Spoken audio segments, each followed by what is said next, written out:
So we got a lot coming down the pipe. And I was 2 for 4 today, Lucas, just in case you were wondering. 2 for 4. What? You were 3. You were 3 for 4 last time. I mean, you're getting worse. That's not good. Took a step backwards, but yeah, I need to feed you more balls. No, that's still 500 though, and one of them was what the hell did you just say? Yeah. What this the has been a fuck are you saying on this show right now? What are you doing? Johnny, that has to get clipped. That is now a drop on the dudes and belts. That has to be. Hey, I'm feeding Yaden balls. Yes, Lucas, shut up. Yeah. Happy Sunday, everybody. Surprise. Lucas must be at batting practice right now. That's where he is. Yeah, feeding people balls is what he's doing. Feeding people balls. All right. Oh, man. Yes, this is our show in a nutshell. Welcome all. It sure is. What's up, everybody? All right, ladies and gentlemen, welcome to another edition of the Dudes and Belts Recharge, hosted by one of yours truly, Johnny Deathdrop. We got a lot to go over tonight. Reviewing episode 501, as we are currently now on the fast track to milestone 16. How long do we have left? Just about 31 days? 32 days? Today is the 8th. 7th. So there's 30 days in June. So we got 23 left. And then 8 days. So 31. Coming up quick.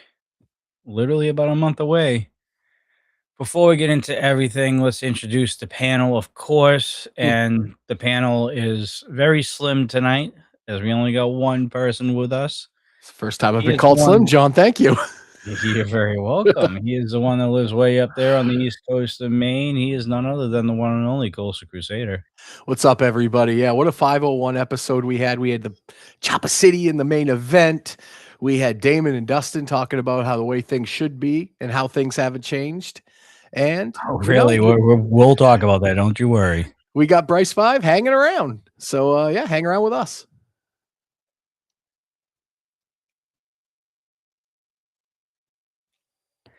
I dropped some shit. All right.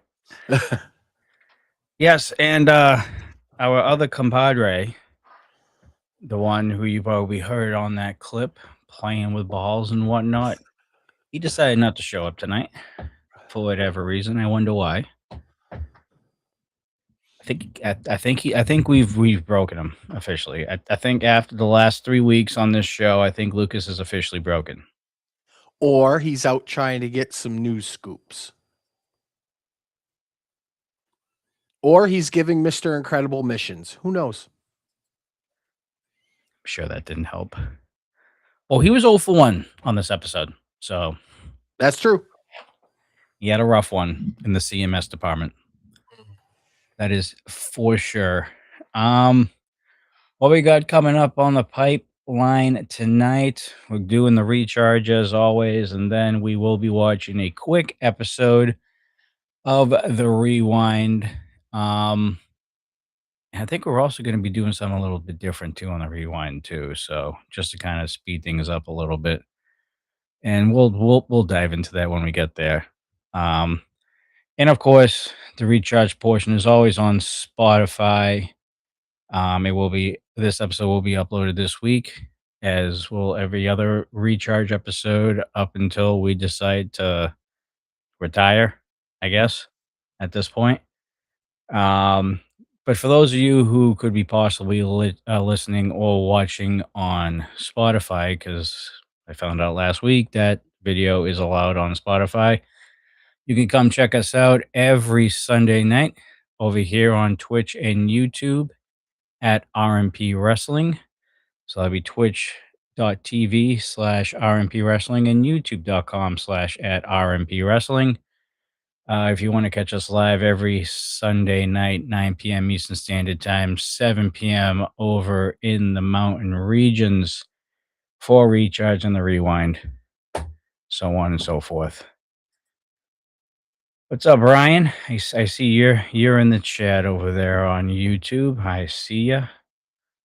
Um, yes, it's going to be a very light episode. I don't know if you guys know over there. Well, probably people in the Denver area know TNA is currently making a visit over there, and I do believe, last I check, I don't have a confirmed number, but there are some RMP talents that are at the very least extras over on TNA right now. I know we have some of the production team from RMP currently works with them part time anyways. But I think they got a handful of RMP talent with them tonight for their tapings of Impact.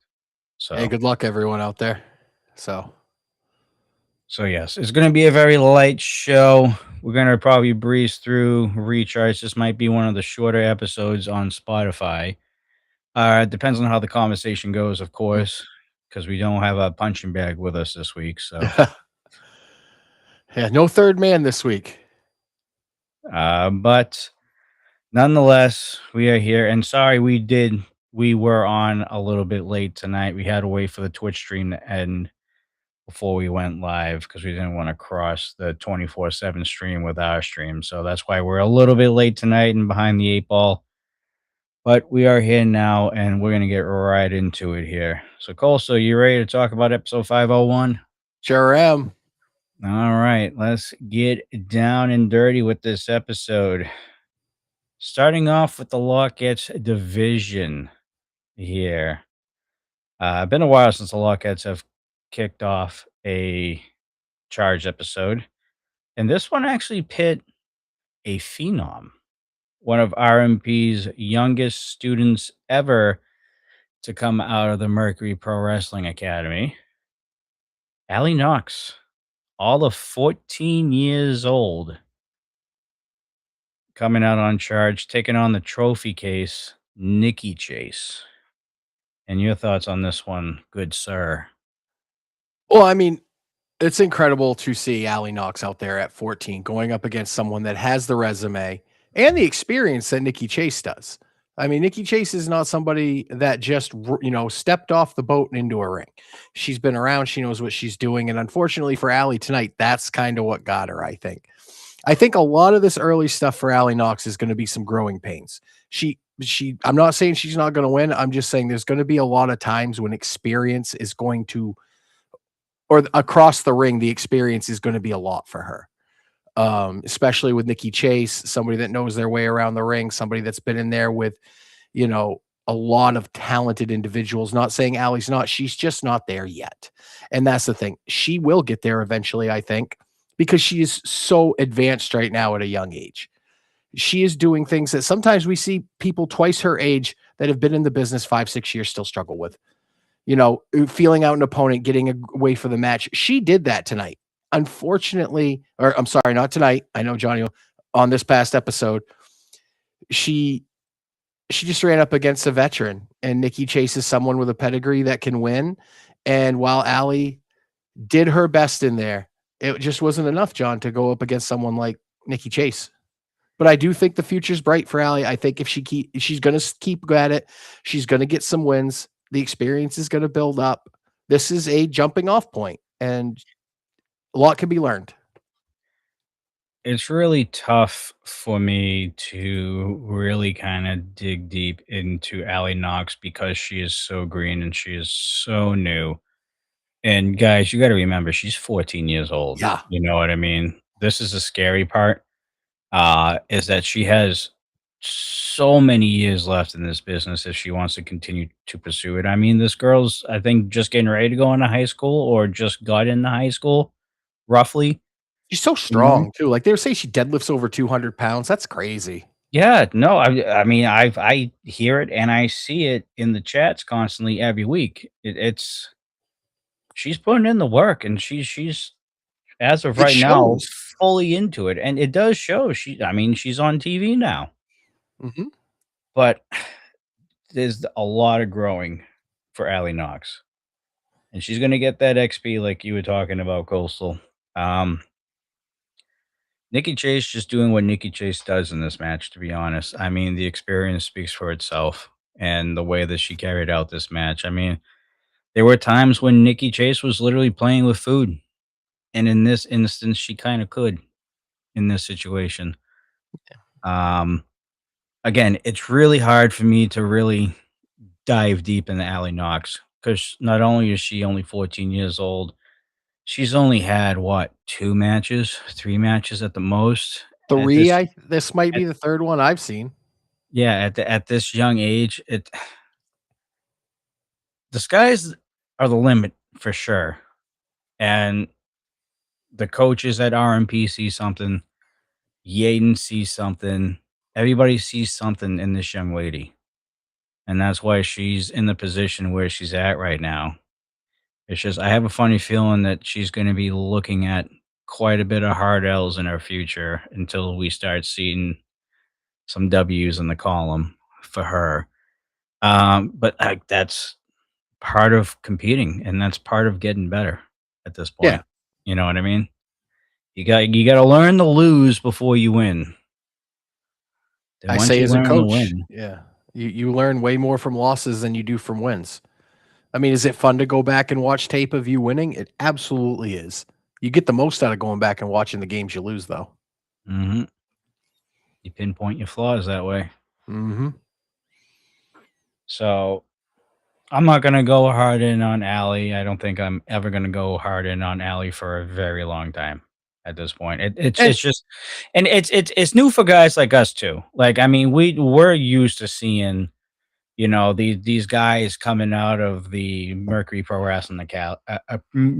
Wrestling Academy, which we're actually going to talk about with Cortland Rifle in a bit here, and just have the years of experience and the years of training right off the bat. I mean, she hasn't even been really training for a year yet. You know what I mean? yeah, it's It's out of wild. our wheelhouse at this point with her. It's And tough. I'm not trying to be hard on her or anything. I understand. Like it's a beginning point. I'm just saying I don't think that she's going to get discouraged and She not take shouldn't. things away. She shouldn't, but I don't think she will. To me, she has a very mature head on her shoulders, and I think these losses she will learn from. Yeah, and I'm sure we'll have time when we're down there next month, and we might actually have a conversation or two and really kind of get the backstory of Allie Knox a little bit. Yeah. I mean, I do remember her in the front row as a fan, and now maybe a year or two later, she's literally inside the square circle. So that in itself is an accomplishment for Allie. It It's just really gonna take is. time. It's just gonna take time. All good things do. But Nikki Chase with the victory over Allie Knox. But We were kind of real quick talking though, about the yeah. Go did ahead. did you did you see the Hard Knock section in the front row? She has a fan Oh, base. oh, yeah, dude. Holy cow. I have a funny feeling we're gonna be seeing the Hard Knocks section quite a bit over the next year or I 2. think so. Yeah, that section, I think, honestly, I wouldn't be surprised if that section is gonna be jam-packed at Milestone. I would think it would, yeah. Honestly. Be good to see. I mean, I this is like the Noelle situation, except a little bit more tedious. Remember when Noelle first Yeah. broke in? And she was, what, 16, I think, when she first came in? Yeah, and now Allie's 2 years younger. Yeah, Yeah, exactly. yeah. This is basically the Noel Summit now. Yeah, yeah. This is basically the Noel Summit of 3 years ago Hmm. for the most part, and now And she's in she's doing OVW pretty right well now. for herself, so She's in OVW with Al Snow right now, sister promotion to Rocky Mountain Pro, so she's doing wonders over there, and I wouldn't be surprised if Allie Knox is, gonna be right behind her at some point in the next few years. would not doubt it one bit. We'll see what happens. All right. Let's move on here. We were talking about this offline before we started the show here. You having second thoughts on Two Dame a little bit here by the way he's acting? I mean, A little bit. Like, that just seemed like a weird two-name to me on this episode. Like, he came out with Hunter, and that's great. Like, that those two they have an interesting relationship. We'll just put it that way, as friends. But like two Dame, the beginning of this year, everything, and then he got the interim voice of the, he was the voice of D'Lo for a while, or was he? And then now He wasn't. He wasn't. Let's be honest here. I still. We'll find out in a month. I'll talk to Two Dame about it. We'll see what was really going on if he'll tell me. But I'll call D'Lo right now. I have his number. I don't. It just seemed to me like he kind of maybe has lost the goal he had earlier this year with gold.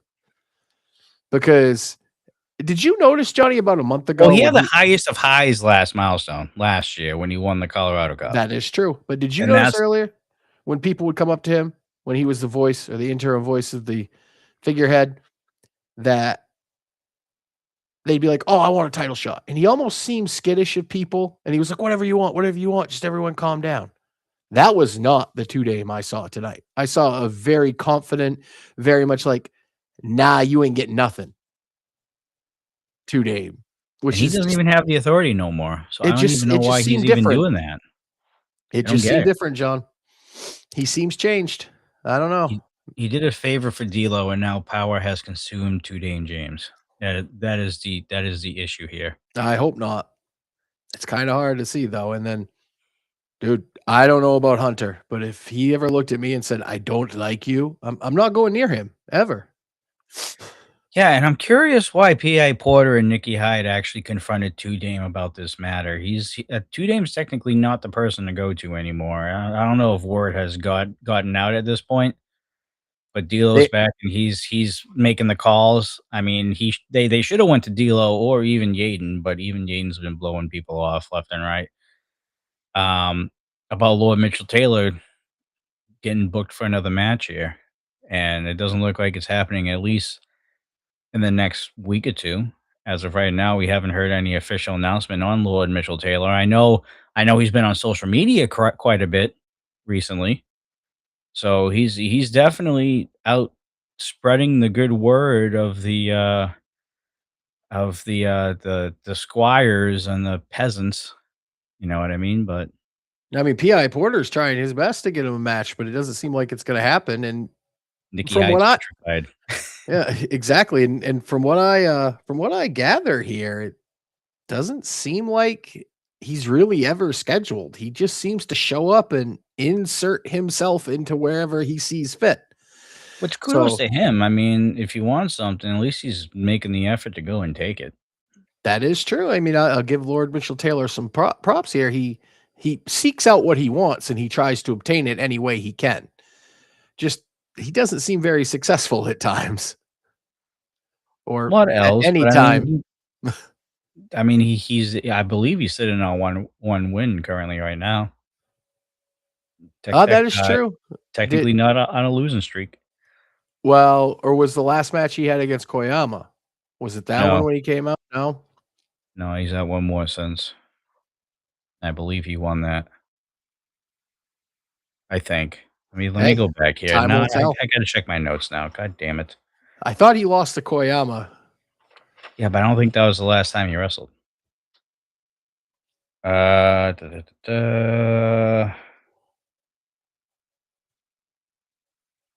what does P.I. Porter get out of this? This is what I can't figure out either. Him and Nikki Hyde are getting paid. They're getting paid money doing all this for LMT, man. I guess you'd have to be paid money because, I mean, I hope they already got the money because I wouldn't trust. I don't know how much. Taylor. I don't think he's worth it. But I don't think he's good for it, but maybe the Burger Kingdom he rules over is quite successful. Well, maybe I was wrong. I'm just looking through all the notes right here. I'm trying to make sure that I'm not. I think the last match he had was against Koyama, and I think he lost.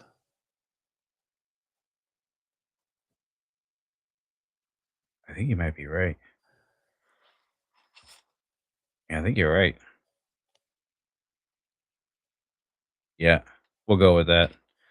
If I'm wrong, sue me. I mean, I don't know what else you want me to tell you. I mean, I have the last few weeks of notes here in front of me, Right. and I can see Lord Mitchell Taylor other than what we see with him and Caden Koyama. I think it was episode 496 Yeah. was his last appearance. But anyway, there's tree rings on the wood from the last time he had a match. Remember? That's what Yeah. Nikki Yep. Hyde said. All right, let's move on from the Two Dame saga. That's something to keep an eye on, though, because I mean, Two Dame's acting weird. Another thing that we need to keep an eye on, and is also very much acting unlike herself, is Big Daddy Mo. We saw her with Josie and Thunder walking around sipping a big bottle of Jack Daniels, talking about rock bands. And Big Daddy, the only thing that Big Daddy Mo cares about is trying to find Izzy. But I mean, she's acting in a way that I don't think we've ever seen Big Daddy Mo act. I mean, she's almost kind of acting like Izzy in a way. In a way, yeah, but we've seen it once before. If you remember right, when Pumpkin stole that belt, when Mo was the Lockettes champion, Yeah. she kind of freaked out and she kind of got a little crazy then, much like this, very much like Soul Singular Focus. But that was for a title. This is weird to me. Like, I know Izzy is her friend and she wants to try and help, but I think they're both in a similar instance here. I think they could help each other, but I think one of them needs to be right before they try and help the other one. And to me, John, right now, it just seems like Mo isn't right, Izzy isn't right. Things are going wild in the Lockettes division. And then we still have Lola, who we'll hear from later. Yay.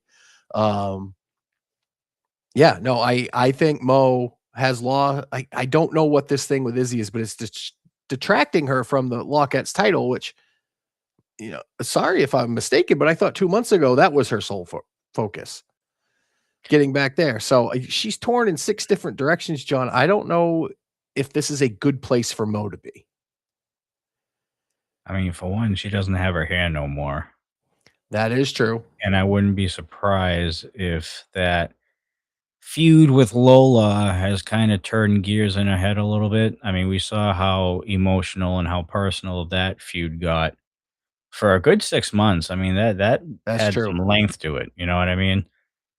And it seems like ever since then, she's lost the desire to be number one in the division now. Because at first, that was her only thing that she was focused on, was being that Lockettes champion and setting the example for the Lockettes. Now she's crazy. We're seeing her sipping Jack Daniels on the side of a car. She's almost it's like schizophrenic in a way. You know what I mean? Like she's just Bipolar, acting. I would go. I'd go bipolar. Very much like happy, mad, happy. Like it's a light switch right now. Like, I don't get it. I don't get it. Is he flipped and now we have Big Daddy Mo flip? Like, who else is gonna flip at this point? You know what I mean? It's Lockett's division went from extremely competitive and chaotic to just outright Chaotic. weird too. Chaotic. A little well, I mean, at the top, yeah, maybe a little bit more chaotic and competitive, but when you're looking at the second half of the Lockett's division, man, what the hell is going on? Well, you have just angry people everywhere. Mo is looking for Izzy. Izzy's mad about something we don't know about. Pumpkin is feuding with everybody and still living in a trash can. Lola is doing Lola things, saying she's disputed champion and grumpy about everything. Lola is the only one getting wins consistently. I mean, even Lilith Grimm's been very inconsistent as of late. Lilith has been on the shelf though from C-Rex. You got to remember too. She's just starting to come back from that really brutal match. She just wrestled for the championship last episode 500. I understand that, John, but she was just coming back from that match. So yeah, she's inconsistent right now because come on, let's face it. When you take a beating with a steel chair like that, you're not right for a while. I mean, and then there's that monster no one is talking about, C-Rex, where she could insert herself again at any given point, So do you think it's been less chaotic without C-Rex or just more chaotic without C-Rex? Honestly, I think it's equally as chaotic with her there, and I just think it's more violent when she's there. I think she brings a violence factor. We'll see what RMP has up their sleeves for the Lockets division, because that division, along with a few other divisions, are not really set in stone as we head towards Milestone. So I guess at this point, I mean, everything's so up in the air with the Lockets division. Everybody just might as well just grab some popcorn and just sit back and just watch everything unfold up until July 9th. You know what I mean? I say put them all in the ring and let them just air out their grievances all Well, at the same time. that was a suggestion that I brought up a few weeks ago after realizing that, hey, I mean, we're now in June and we don't have a number one contender set for that Lockets championship. And regardless of what Punkin Morgan's doing, you know, and how she acts and where she lives and, you know, her BO and all that stuff, Yes. she's putting the hammer down on just about everybody that steps up to her in the division. You And know what I around the mean? world. Yeah, you gotta give her credit, dude. She's Oh, been 100%. she's been a fighting Luckess champion, and she has proven, to be honest, that she is on the top echelon of Lockettes in recent history for RMP. I Not can't the argue that. greatest, not the greatest, but in recent history, let's just say over the past couple years, because we've had quite a bit of Lockettes. She's up there now. This is one of the longer Lockett's title reigns. We got to be going on 4 or For a 5 months, while. right? Yeah. When did she win? She won in January? Oh, no, Shocktober. Oh, Shocktober. Longer. Longer than We're that. 8 months. Yeah. Yeah, we're at 8 months with Punkin. Almost a year. Mm.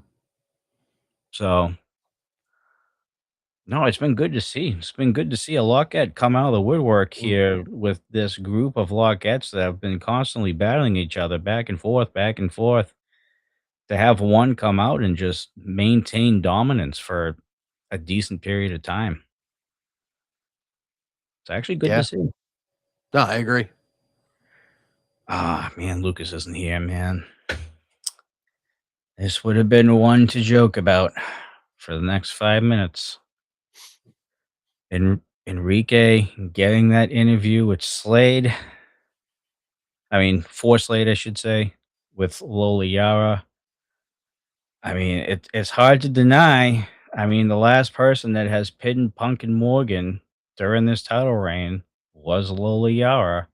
Granted, all within a tag match, but she was the last one to do it. Lola has a gripe to become number one contender at Milestone. Do I think that she'll get it? I don't know. I not part of the head of RMP. I can't make that call. I wish I could because it would be an automatic, but I can't do that. I'm curious to see how this plays out. In my opinion, I think Lola is the front runner for a Milestone at this time. Coastal, what says you? I'm going to surprise the hell out of you right now, Johnny. I Yep. agree with you. Wow. See, I'm not that bad. I think that Lola should be in that number one contender spot. I think that she has proven since losing the title. I mean, she did lose to Mo in the Peruvian punch match.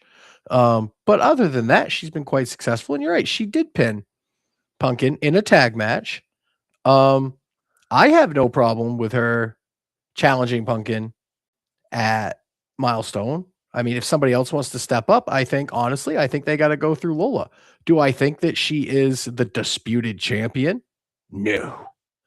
Do I think she's a strong number one contender? She's always been a strong number one contender. Well, think about it. Who else at this point? Honestly, John, that's kind of where I'm landing. Yeah. I mean, who else? Believe me, I have no love for the law office and all that, but you gotta do the thing, right? You gotta. And Lola's doing When the it's thing. there, She's it's doing it there. Yeah. consistently too. When it's there, it's there. And I think her and Punkin would be a great match. In my honest opinion, and I'm not just going off of that pinfall victory in that tag match. I mean, there's nobody that has been consistently in matches and getting more dubs and losses than Lola currently at this time. I wouldn't even go with that. My thought behind that is Lola seems to be the only one in the division that's sole purpose Is to get is that that title. championship. Yeah. Yeah. I 100% agree with you there, and I'm not saying that because of my affiliation with the law office. I mean, if you've just look at the past few weeks of Charge. Who else is talking about becoming the Lockett's champion on any of these shows? Any of them? I'm All not except for arguing with one. you, John. Yeah, all except for one of them. It makes sense. Do I Where's the think Go ahead. do I think she'll win? I don't. Not without help. But that's just by what I think. And that and $2 will get me a cup of coffee most places. I don't know. Inflation's been a bitch for the past 4 or 5 years, so I didn't say a good cup of coffee, John. I was about to say. She's got it. Needs some work, but solid in the ring. Where is the boss from The Incredibles? He got late tickets to TNA. TNA is currently in Denver right now, so they are in town, and there is some RMP talent that are currently there as extras or in matches currently for TNA during their tapings. So that is where most of RMP is right now, including our numbskull of a punching bag, Luke Spradwell. So you guys get a week off from him. I know it's unfortunate.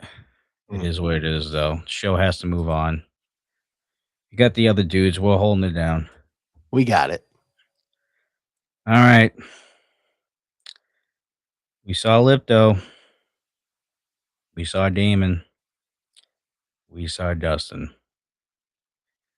I'm not going to get into this just yet because I actually want to hear your honest opinions about what was said and what you think is going to happen from this. Since you're the inside weight guy, I might as well I'm not get an it. inside weight guy. I'm a fan. I might as well appreciate get their it. work. I don't hang out with them like you do with your law office orange buddies. I can't hang out with them. I'm 2,000 miles away.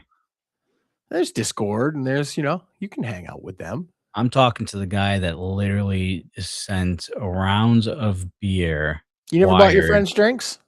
No. I'm not going to the bar with you then. You shouldn't, because I have my drinks at home. Yeah, come on. Everyone deserves to have some drinks out and have fun. No, John, this should be scary for a number of people. Thank you, because Damon's talking about how nothing's changed and how they are still the same people they are.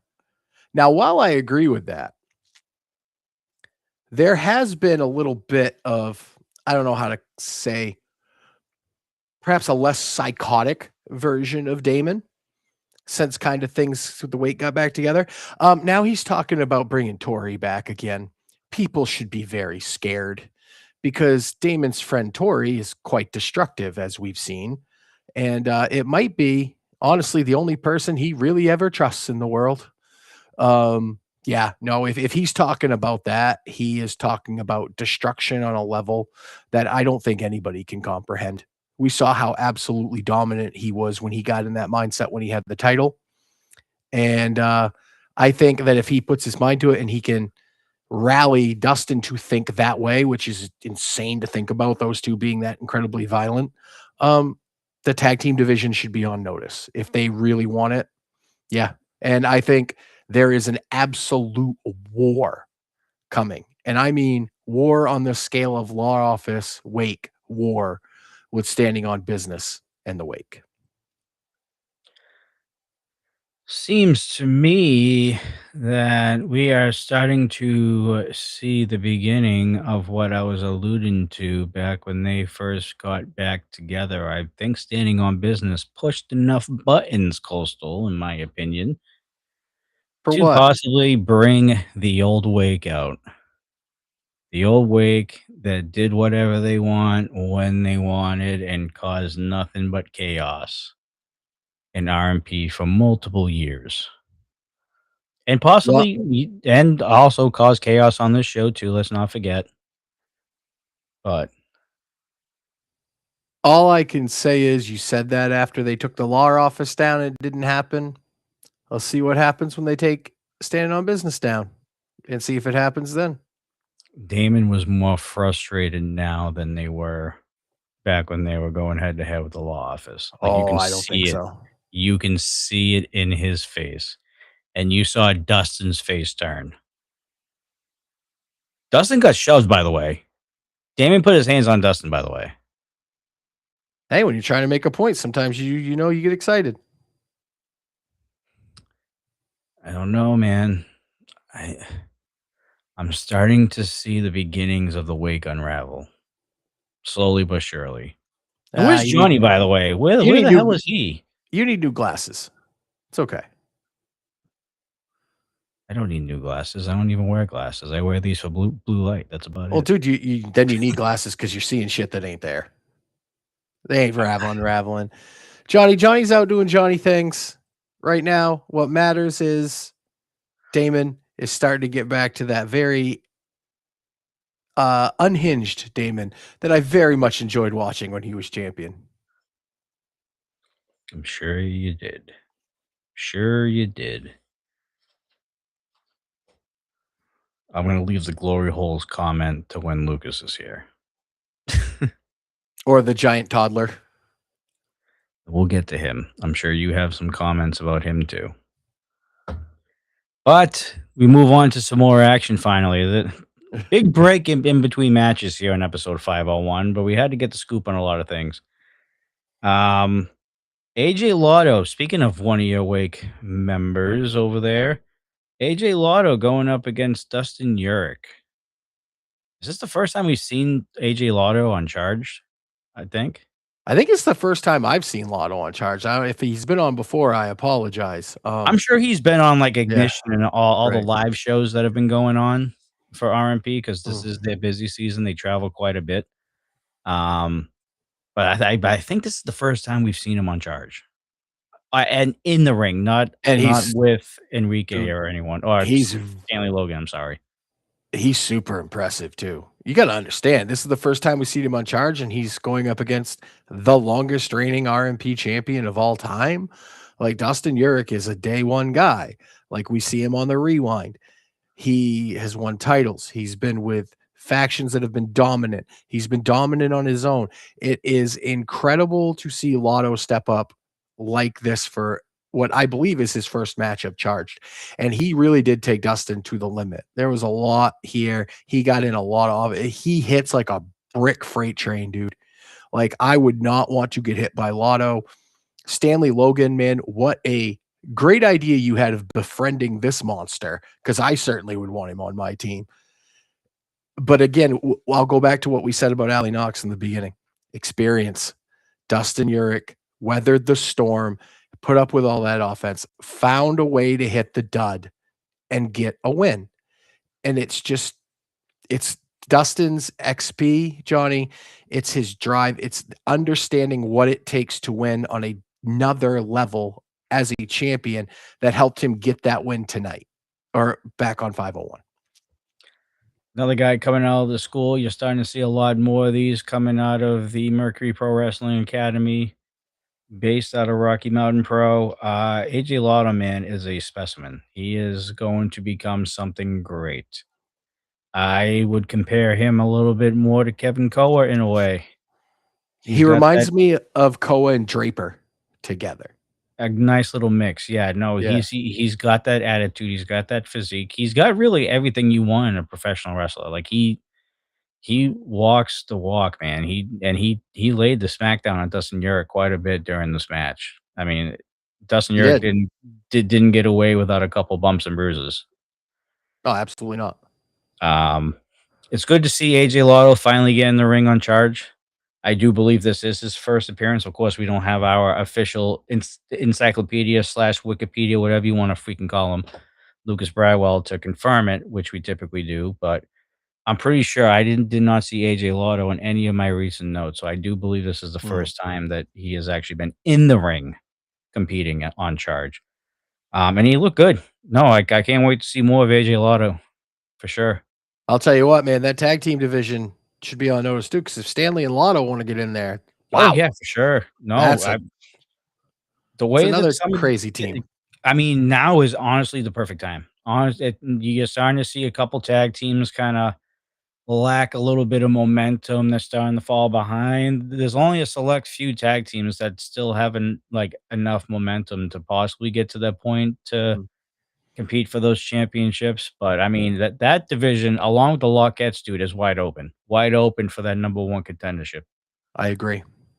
So it's honestly really been fun to watch in the tag team division this year. That division has grown exponentially over the past 6 months. I think Coastal will definitely agree, considering he's one of our tag team guys on the show. Yeah, no, I always have loved the tag division. It's starting to ramp up a little bit. There isn't a clear-cut number one contender, but I mean, as much as I hate to say it, You gonna give me more props, sir? I hate to say it. There we go. Let's hear it. Cease and Desist might be the one tag team that deserves a shot at this point. There you go. And I hate to say that, but I mean, are they going to beat Chopper City? No, no one can stop the chop, no matter how many names you have on a piece of paper. Fine, whatever. But do you think at this point do they deserve the ban to be lifted now? I would make a deal. This is just me. This has nothing to do with Rocky Mountain Pro. This is how I would put it in front of them. They want back in. It's gauntlet time, boys. You run the division. You beat all of them. Step up. But you start most funnest tag team.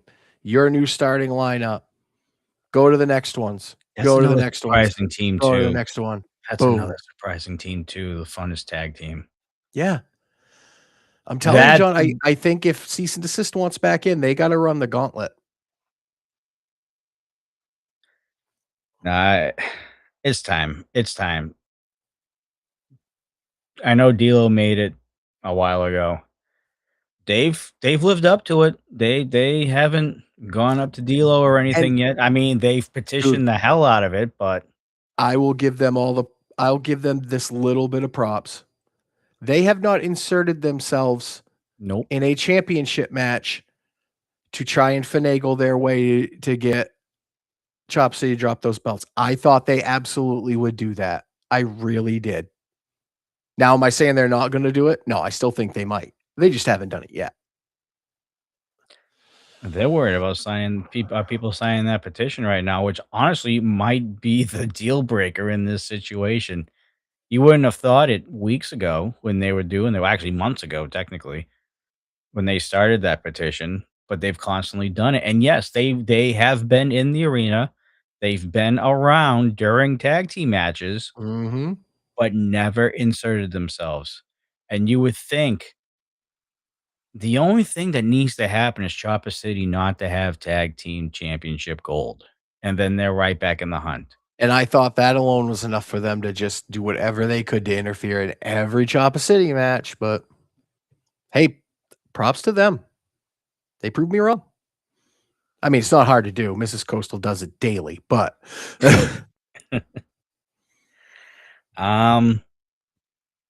we'll talk about them probably later on in the coming weeks, because I have a funny feeling that petition is going to start becoming very important as we get close to milestone, and especially if there's no number one contender determined by then. I mean, at that point, they are the last team to have knocked off Chopper City. And you've seen all the teams that Chopper City has gone through during this run. Yeah. No, you're 100% right, John. So, all right. Another youngster coming out of the Mercury Pro Wrestling Academy. There's quite a bit in this episode of students coming out and showcasing what they got in front of a live charge crowd here. Cortland Rifle going up against Marcio Santos. You know what? Cortland impressed the hell out of me in this match, and I'll tell you why. Marcio washed him right across the face at one point in this match, And he just stood there and looked at him and looked at Marcio like, what did you just do? That alone shows me that Cortland is going to be around for a while because that dude's got huevos to do that. Because honestly, as much as I call him as much as he acts like a giant toddler, he is a force in the ring. Marcio is. I do believe this is the picture that you sent me. Well, I mean, it is a striking resemblance. I will say that it's a striking resemblance. No, but he is very impressive. And since the whole thing with Caden, maybe I need to chill out. He hasn't attacked any students lately. He hasn't insulted anybody's wife. Maybe Marcio is turning a new leaf over, and he's winning. I'll give him that. He is winning. He did confront Dean prior to that He match. did. Though. I was just getting into that. Like, if Okay, I'm Dean, if I'm Dean, this is dangerous. And I know Danger Dean knows a lot about being dangerous, but this is very dangerous for Dean because Marcio is a lot younger, is a lot bigger. And Dean, I love you to death, buddy, but Marcio's hammer of God is a spear, unlike even you can throw, sir. If I'm Dean, I got my head on a swivel because you never know where Marcio's coming from. For all of you that don't know, we don't really talk about Dean too much as of late because he is your reigning Ignition champion over on RMP Ignition. You can catch that show live every Tuesday, same time, 9 p.m. Eastern Standard Time, 7 p.m. over in the mountain regions. Over on youtube.com/@RMP Wrestling. They premiere it every Tuesday, day before Charge. So you get Tuesdays and Wednesdays, new episodes of Ignition and Charge every week. But we see Dean here on Charge, and we see the confrontation before the match, Marcio's match. And if this comes to fruition and if this is a possible milestone match coming up, I am more worried about Dean's health than the actual match itself. His back injury is well established, well documented, and he actually basically retired from wrestling for years before he came back this year because of that back. And now, after this confrontation, and after what we saw once again with Marcio laying waste to another opponent. Now, granted, I shouldn't say lay waste because Cortland did He surprisingly got in some offense, dude. had some good offense in this match. I think I'm more worried about Dean's health in this situation. Sorry, if this ends up becoming a reality. Normally, John, I would say I think he'll be okay, but this isn't your average just powerhouse person. If he was going up against somebody that was just all strength, and I don't want to say no ring intelligence, but less ring awareness than Marcio, I'd be like, you know what, Dean can protect himself. Marcio is a tactician. He knows about the bat. What do you think his sole point is going to be in that whole match? If you get Dean so he can't walk, he can't win. So that's why, that's for sure. Yeah, that's why I think you're right, John. Honestly, I think Dean's health is a concern if he goes up against Marcio. I think Dean needs to be extremely vigilant about his back in that ring if he gets in with Marcio. You can't be turning your back to him. You got to have your back in a corner because you can't, and that's bad too. I mean, it's going to be a war. Now, I will say, not to discredit Dean, he's in much better shape than he was even the last time we saw him in the ring a couple years ago at Chucktober. True. You know, he's definitely bulked up a little bit. He's definitely in a lot better condition to deal with most of anybody on the roster. And the only reason why I'm more worried about the health of Dean is because, I mean, at this point, it's spear versus spear. If this match happens, that back takes a huge brunt of that maneuver, especially on the way down. And if you get any type of whiplash effect from that spear, depending on how hard he hits him, that could be bad news for Dean. Also could be bad news for Marcio Yeah. too, if Dean's able to get that off relatively quickly. You know what worries me? Two things. I think there's like a 10-year age gap, not in Dean's favor or around there. And there's a 60-pound weight difference. Mhm. But we've seen Dean conquer beasts before. We have, but Let's not forget about the infamous victory roll of doom not too long ago. And I know you're giggling over there because you know exactly who I'm talking about. But yeah, hey, the no, upset of Damon Ace. oh, poor Marky. Now I'm thinking about Marky taking those chops, and then you talked about Shocktober, and I think Mark might be one of the last one of the last non-wrestlers that Dean ever speared. It's true. Actually, I was in the crowd for that one. That was yeah. I was worried about Mark on that one. I'm not gonna lie. He turned out okay though. Yeah, you know, I think. Sideshow Curtis threw him in the way of that one. So, But going back to Cortland, I mean, this is a different kind of debut. We talk about Allie Knox at the beginning of the show, really not having a lot of XP, even training wise in the school. Cortland's been training for years before he made his debut. Years.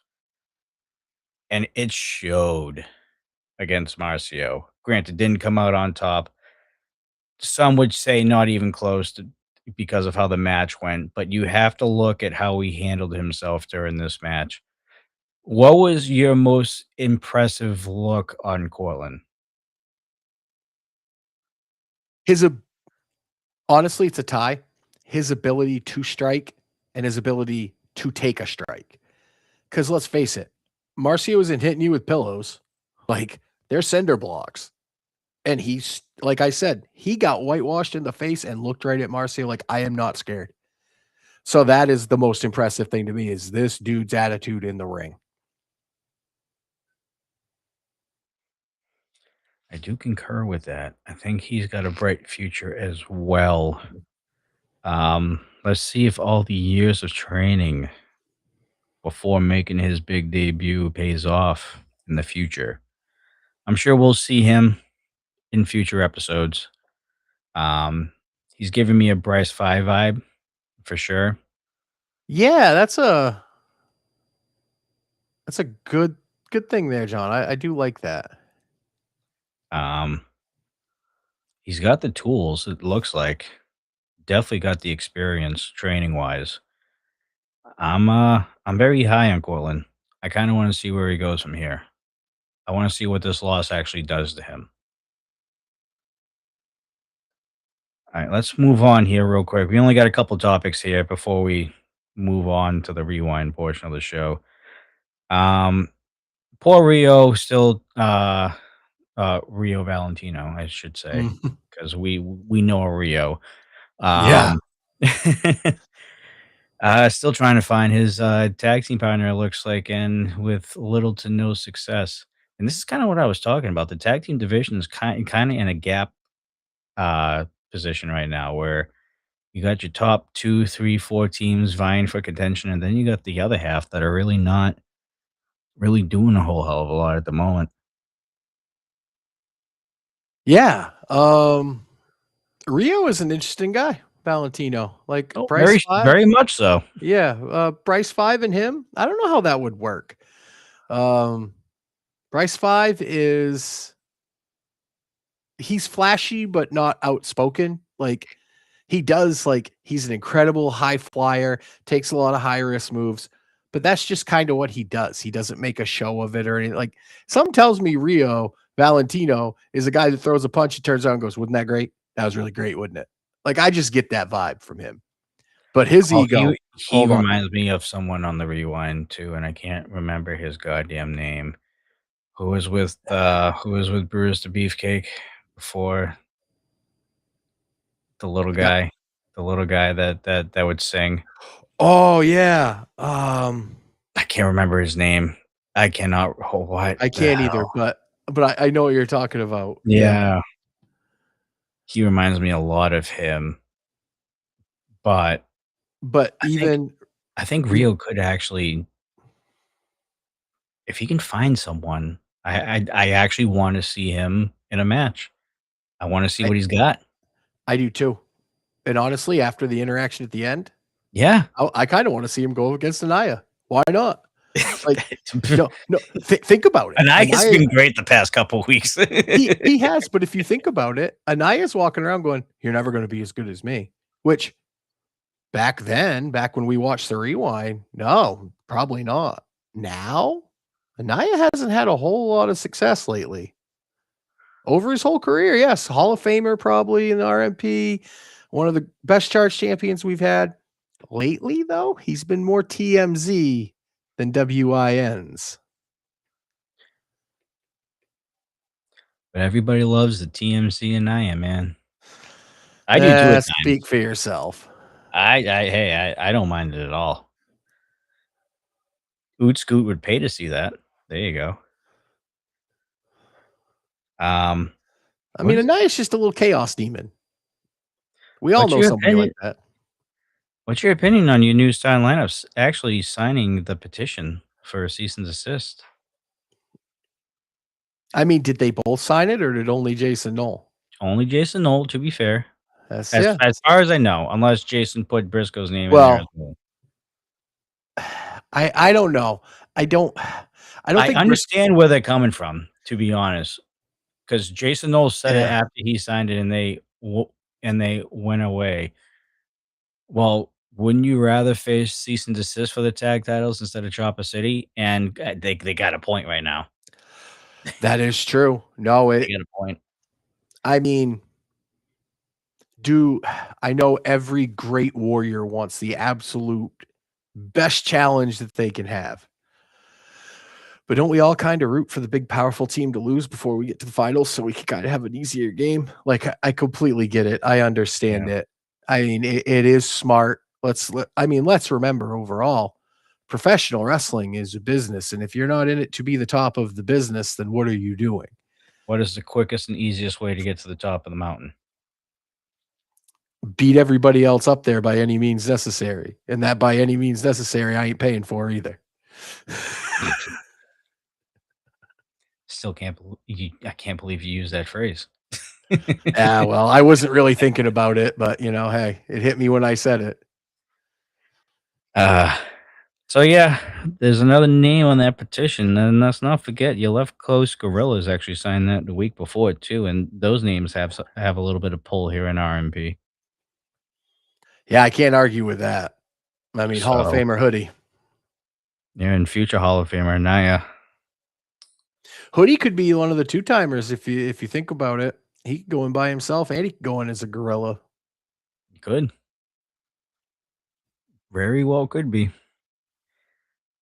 And then we got the tag team match to wrap off episode 501 here. You have the Chingo Cartel going up against Chopper City for the tag team titles. They were on the line in this episode. But once again, we saw cease and desist out there, didn't get involved, just putting more names to paper. And you see Chopper City winning again. I know, John, but it wasn't as convincing as it normally is, was it? That's kind of where I'm starting to worry. Is the Chopper City train running out of gas? We all know how well they feed off the crowd. And I think that's what got them through this match. This is back-to-back weeks, by the way, for Chopper City defending those titles. It is. And as we heard prior to that, they're not only are they fighting Rocky Mountain Pro teams, but they're also in a feud with the JCW tag team champions over in Juggalo Championship Wrestling. Yeah. And I mean, they're everywhere. And Chopper City, you got to think, Sean, they got to be getting tired. Like, they're defending champions. They've had the belts for a long time. Everybody always says it's harder to keep the title than get it. They've had it for a long time. They're always looking over their shoulder, and they almost lost to the Chincones tonight. They were back on 501. They really did. There was a point near the end of that match where Atiba at 2.95 breaks up that pin. Which was weird because for the first half of that match, that was all Chopper City. It was, but the Chincones had a plan. I think they figured if they could just weather the storm. Honestly, and this is my opinion, I think the way, and this has nothing to do with either person there. I'm taking nothing away from Atiba, but I think the way you beat Chopper City is you got to isolate Atiba. Because what do we see when Bruce gets the hot tag? Everything changes. Everything always changes. And back on this mat, back on 501, it almost didn't.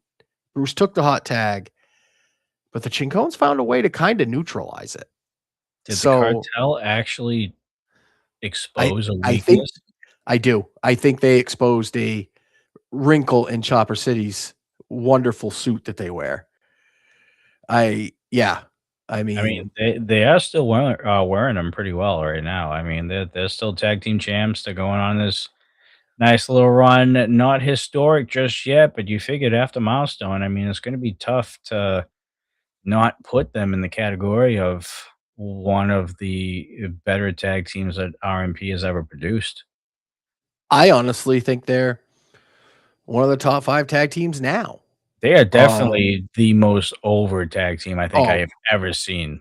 100. I mean, they're bushwhacker levels of over. They haven't reached Legion of Doom level yet, but that's not that far away at this point. It's not, but that is kind of in tag team wrestling. I know I'm a tag team guy. You always hear you want the LOD pop, and the pop that Chopper City gets every time they go out there from the fans is almost at that level.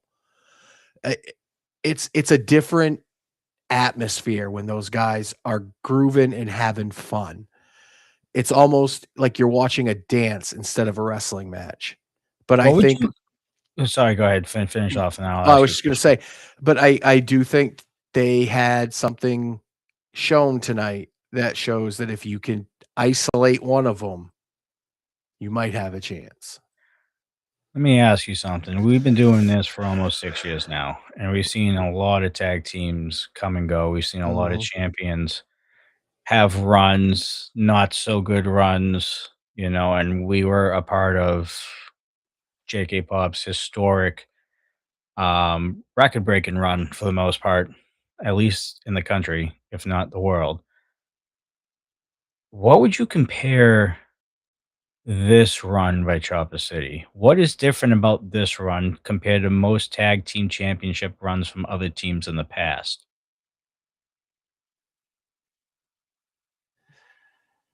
And this is including the JK Pop run as well. No, I'm talking about all the tag team runs that we've seen in the almost 6 years that we've been here.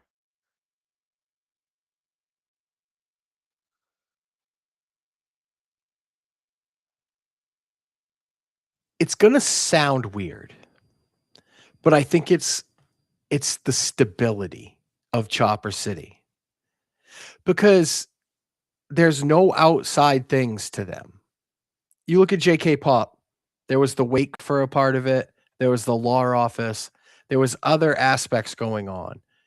You look at, we'll even go back to the shortest reign that is technically not even on the books, when Full Send won the titles. Even that had controversy because they were stripped immediately. The stability of this run, where every week Chopper City comes out, it's Atiba, it's Bruce. They do their thing. They dance. They invite everybody to Chopper City. They win. And it's that. There's no outside stuff. They're not interfering with people. They're not going out of their way to look for people.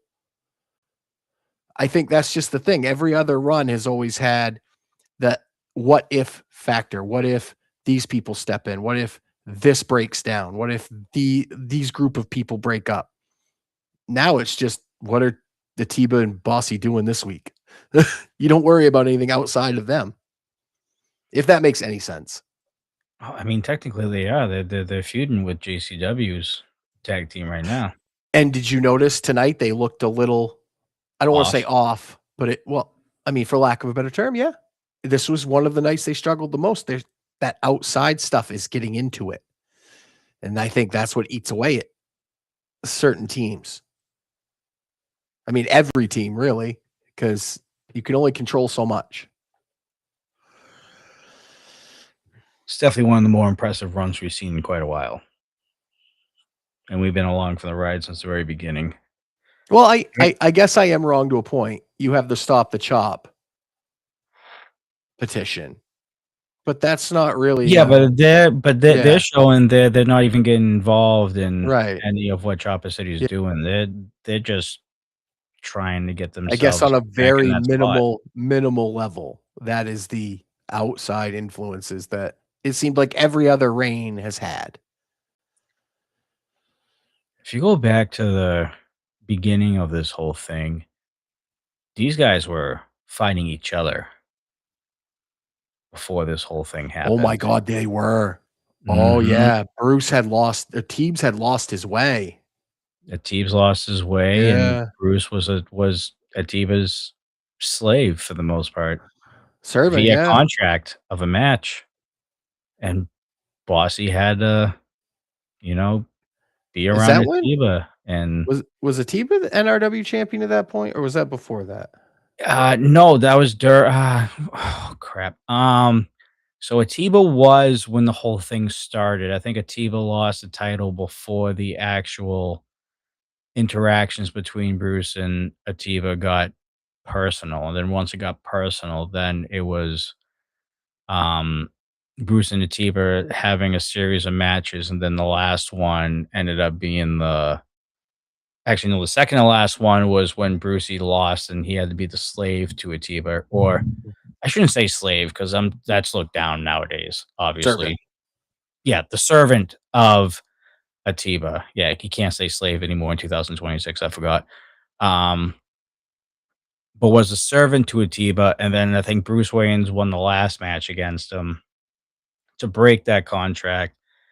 And then there was the heart to heart, and then that's when Chopper City was born. And now here they are. Who would have thought? About a year and a half later. What a run so far. Crazy. And they're still running. Don't get me wrong. They're still tag team champions. They're still running wild all over RMP at the moment. But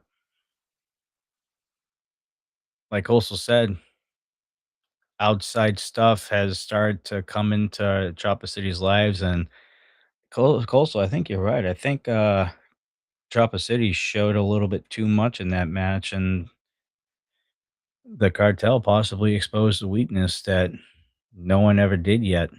Not even the world's funnest tag team could have done that.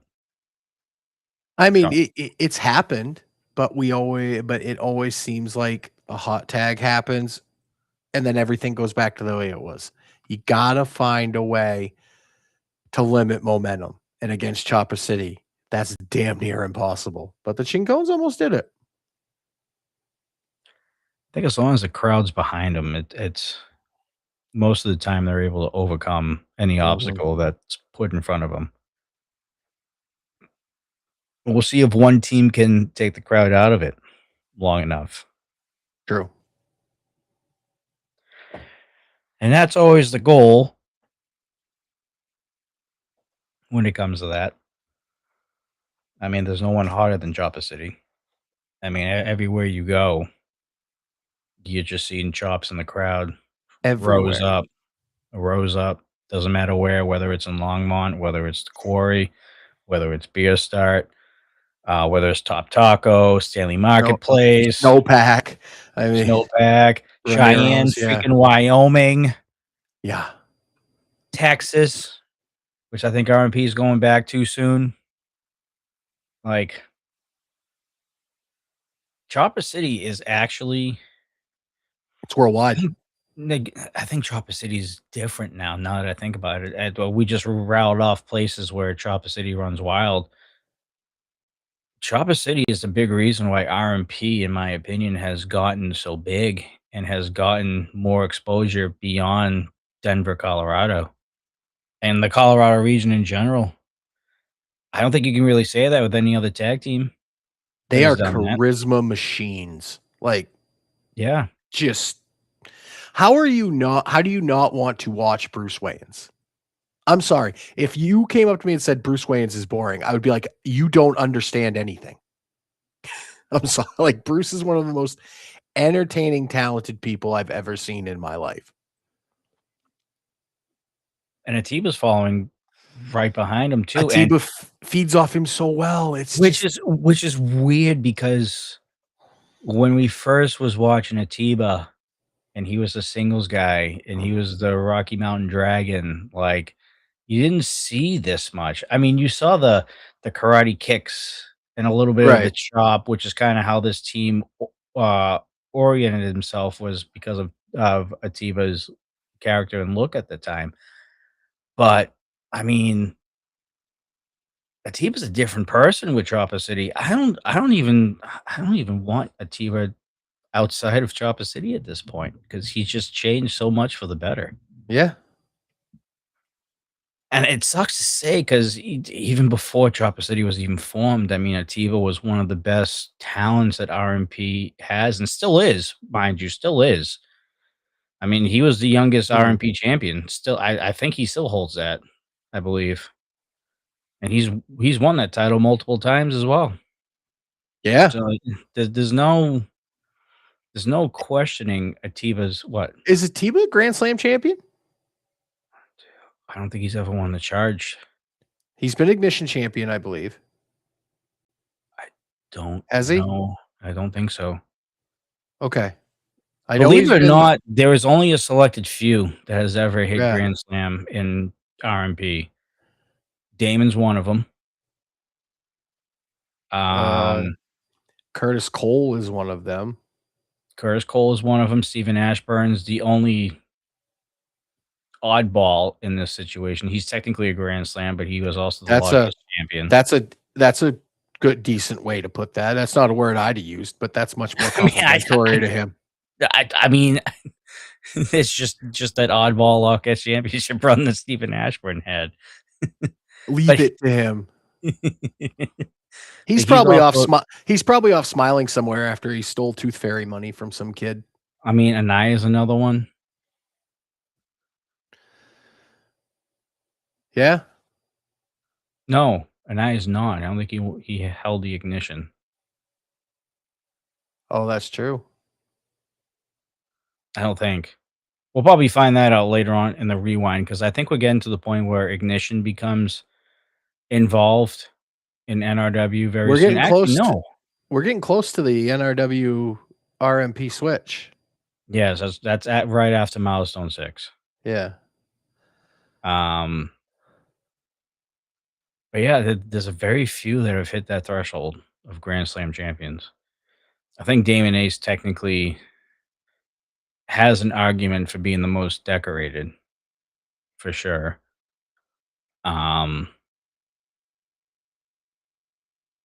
Yeah, no, there's not a lot. Not a lot. Has Damon won the tag team titles? Yes. I do believe so. I think. I don't think Damon was the tag champion. I might be mistaken. Well, he was the Twitch Ignition, NRW, Charge, and RMP. He's held 5 different. He has. So I guess you could say. Actually, you know what? You might be right. You might be right on this one. I don't think he's ever held tag team gold. And I know Damon and Dustin were talking about it a few weeks ago. Mm-hmm. That's valid. That's a valid point right there. I mean, he still holds 5 different, so I guess technically he's in that category. And I know has Dustin been Charge champion? I don't think so. No, so there's one for him. There's a lot of guys out there that are like one away. Yeah. Yane's another one too. Multiple time tag champion, was NRW champion. The only time he ever held that belt for 1 month, unfortunately. Mm-hmm. Yeah, even the founder of the company only has a couple.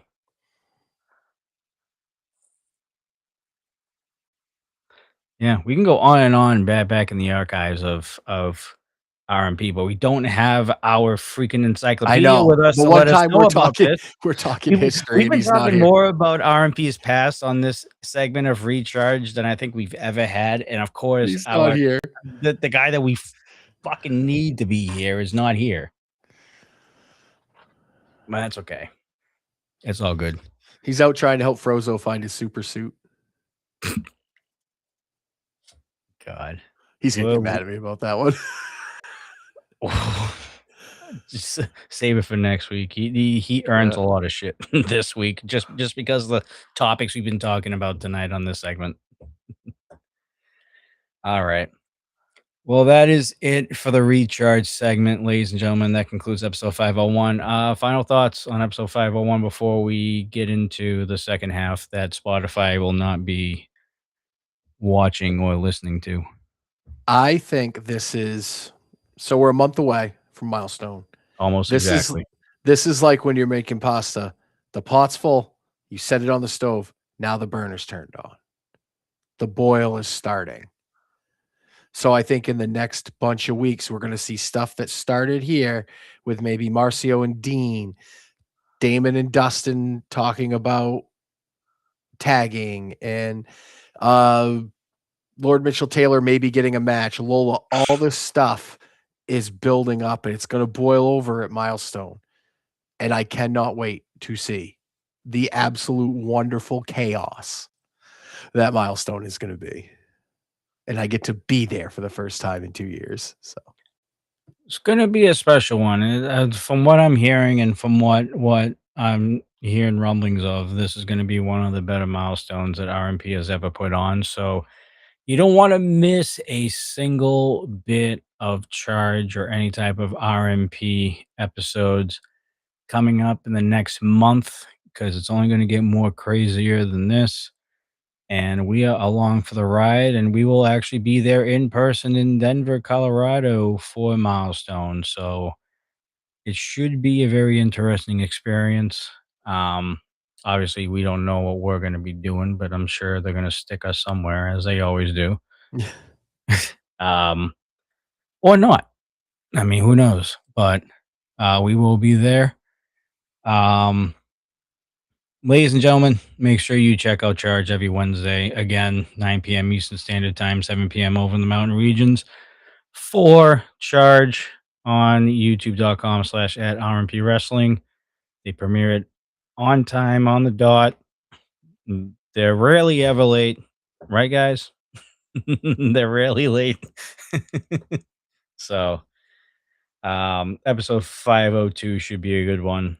We're going to get on to the rewind portion of this show really quick. Got just enough time to do that. So Spotify, we appreciate you guys as always. And we will see you guys next week for another episode of Recharge, going over episode 502. As always, folks, for myself, Johnny Death Drop, and Coastal Crusader, stay safe, stay classy. We'll see you on the next one. Take care, folks. And Lucas, we better see you. All right. Now we get to sit back and relax. Yeah, I got to step away for a quick second. I'll be right back while you're setting that up. All righty. Which is good because we got to do a couple things here before we get the rewind portion going. Chat, how we doing? How we doing? What did you guys think of episode 501? What you think of the show in general? I'm curious to hear. All right. Well, he's gone. Let me do this, because I forgot to do this earlier, and I need to do it before I forget, because I will forget. And again, I forget where I do it. Twitch can be so confusing at times.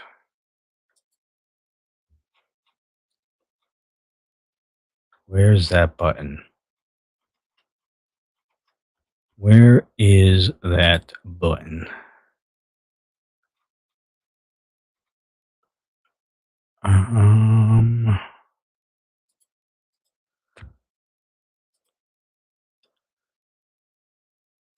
Let me mute this site before I do anything, because we don't need any unnecessary sounds coming through. And then I muted the site and it still didn't mute. So that's great. Okay. It's all good. Okay, we gotta get rid of that. How am I gonna I forget how to get rid of that son of a bitch. When I figure it out, I'm gonna take a picture and I'm never gonna forget it. Ever again. Alright, let's see here.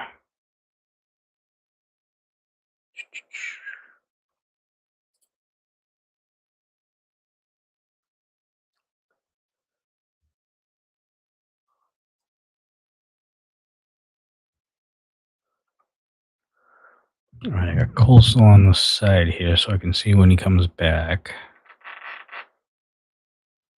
My chair is squeaky. I need to get a new chair.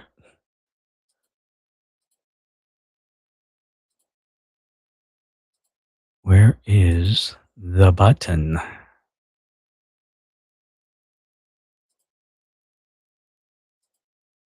Thought it was over here.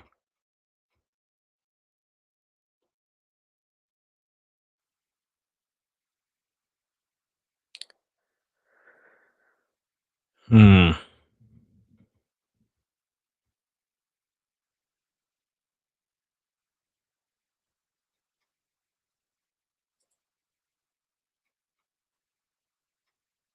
You looking for the rewind? No, I'm trying to hit the button to have this not be on rerun. And I can't figure out where I found the button.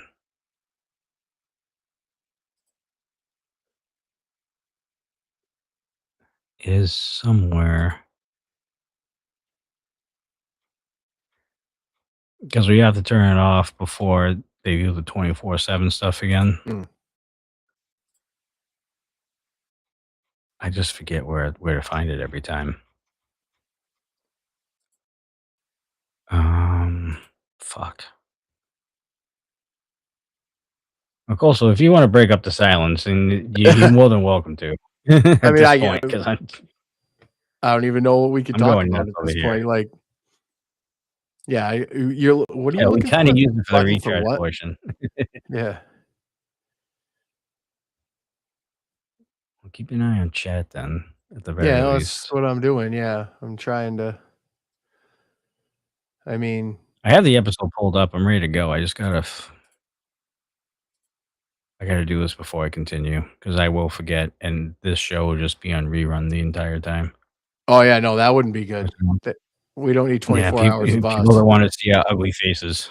Yeah, no. We're trying to get people to watch, not drive them away. Yes.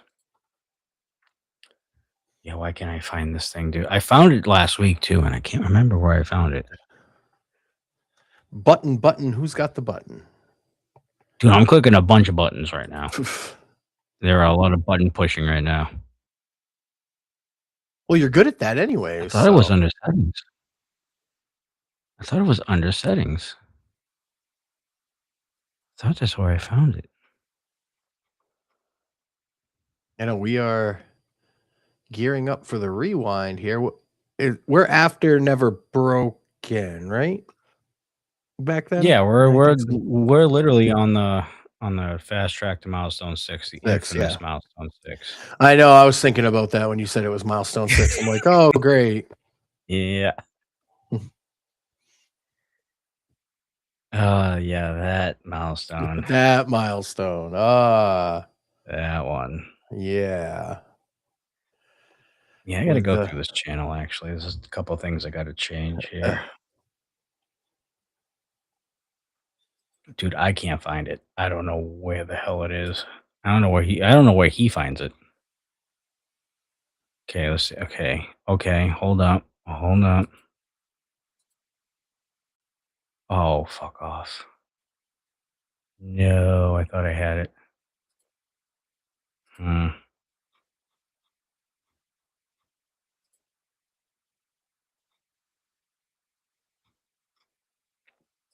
This is unfortunate.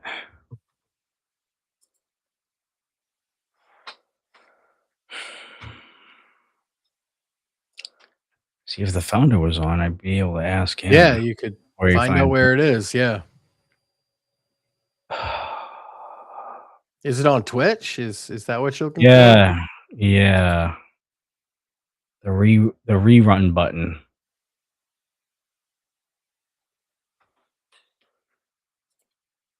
That's not it either. That's just chat itself. What the hell, dude?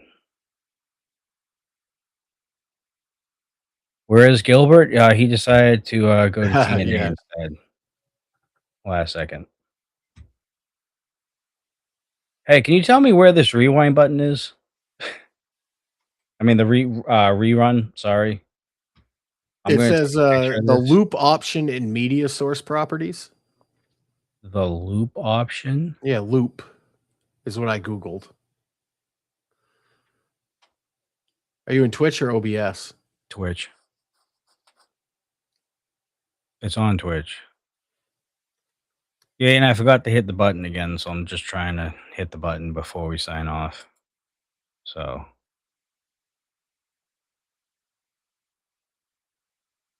By the way, you did pick a perfect time to come in. Yeah.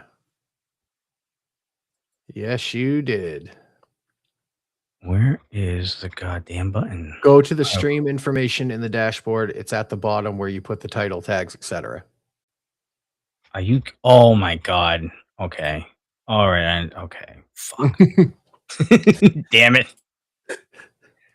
Oh, there it is. God damn it. Okay. I'm taking a picture. Found it. I'm taking a picture of this. I'm what, not John, getting just this come back and covered. watch. Just come back and watch the VOD. Shut up. Boom. I'm not forgetting it now. Unless you're like me and you'll forget you took a screenshot of it and Okay. have 900 screenshots that you never look at on your phone. We're good now. Okay, here we go. Let's get this up now. Oh, Yaden's back from the baseball game. How'd you do, bud? I'm going to say 3 for 5 with a walk and 2 hits. Actually, you know what? Since we're talking about baseball, here's some motivation for you, sir. So we got a lot coming down the pipe. And I was 2 for 4 today, Lucas, just in case you were wondering. 2 for 4. What? Decent. You were 3 for 4 last time. I mean, you're getting worse. That's not good.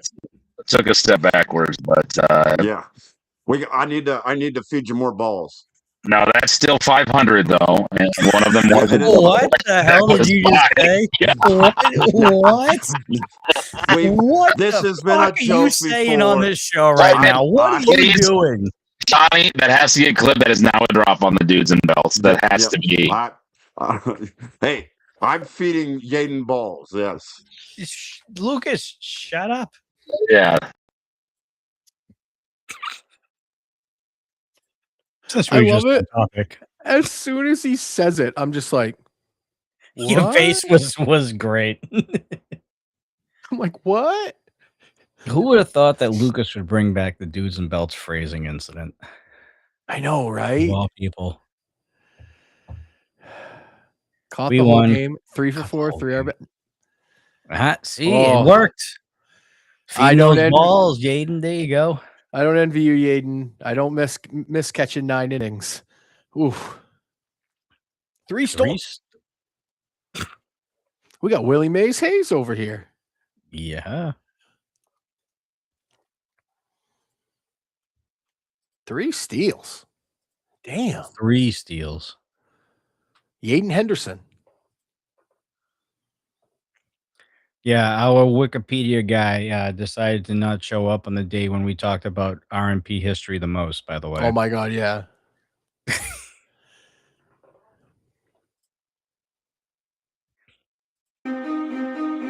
We got to next week.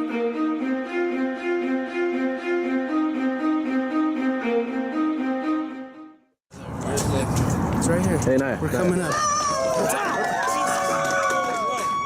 Whoa, brother. What are you guys doing here? You're not scheduled for the show. Calm down, people. Calm down. Hey, what's that noise? Not here for Are they cheering for us? We're not here for you. We're here for them. Yeah! Gorillas in the house! Gorilla's in the house. Stand back. Yeah. Stand back. Sign his what? He wants you to sign his what? No, sign his what? Yeah. Hey, can I get a picture? Woo. Hey, can I get a picture with you, please? Hey, brother. Guys, please. Somebody wants a picture I really with want us, a picture. brother. They want a picture with us. Just don't let him touch Hey, me. could you take it? Don't let him touch me.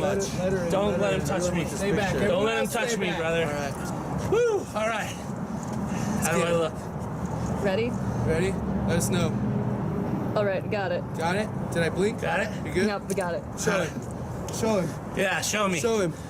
I can't see it. Brother, touch it. I can't see it. I don't know. Touch it. Was it Braille? What's wrong? What's wrong, brother? Brother, what's wrong?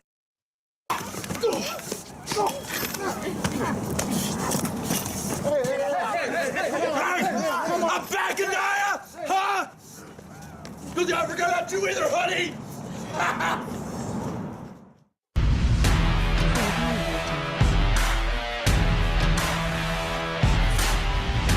That was funny. Not gonna lie. I mean, Draper did hit a blind guy. I mean, True.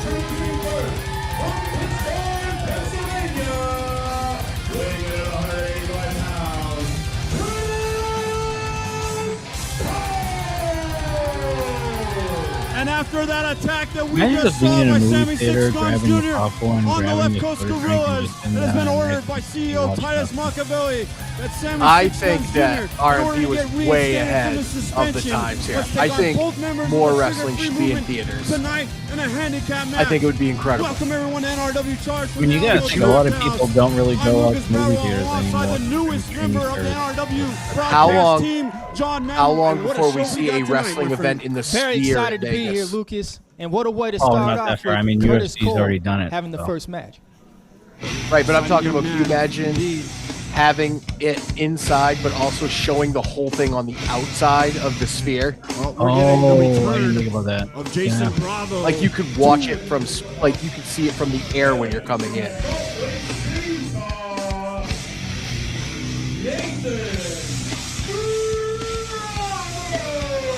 Oh, look at the little blast. I was saying the Past returning year with Jason Jason Bravo. Bravo. We've had Jason Bravo here in That NRW. poor tortured soul. He's not well liked by the NRW Nation. And he is going up against what you said, a young, exciting Bravo. rookie in Curtis Cole. Remember when we used to do Tell me that? about Curtis Cole's Bravo. Yeah, how about Curtis Cole Bravo. putting that undefeated streak on the line? He's 5-0 right now.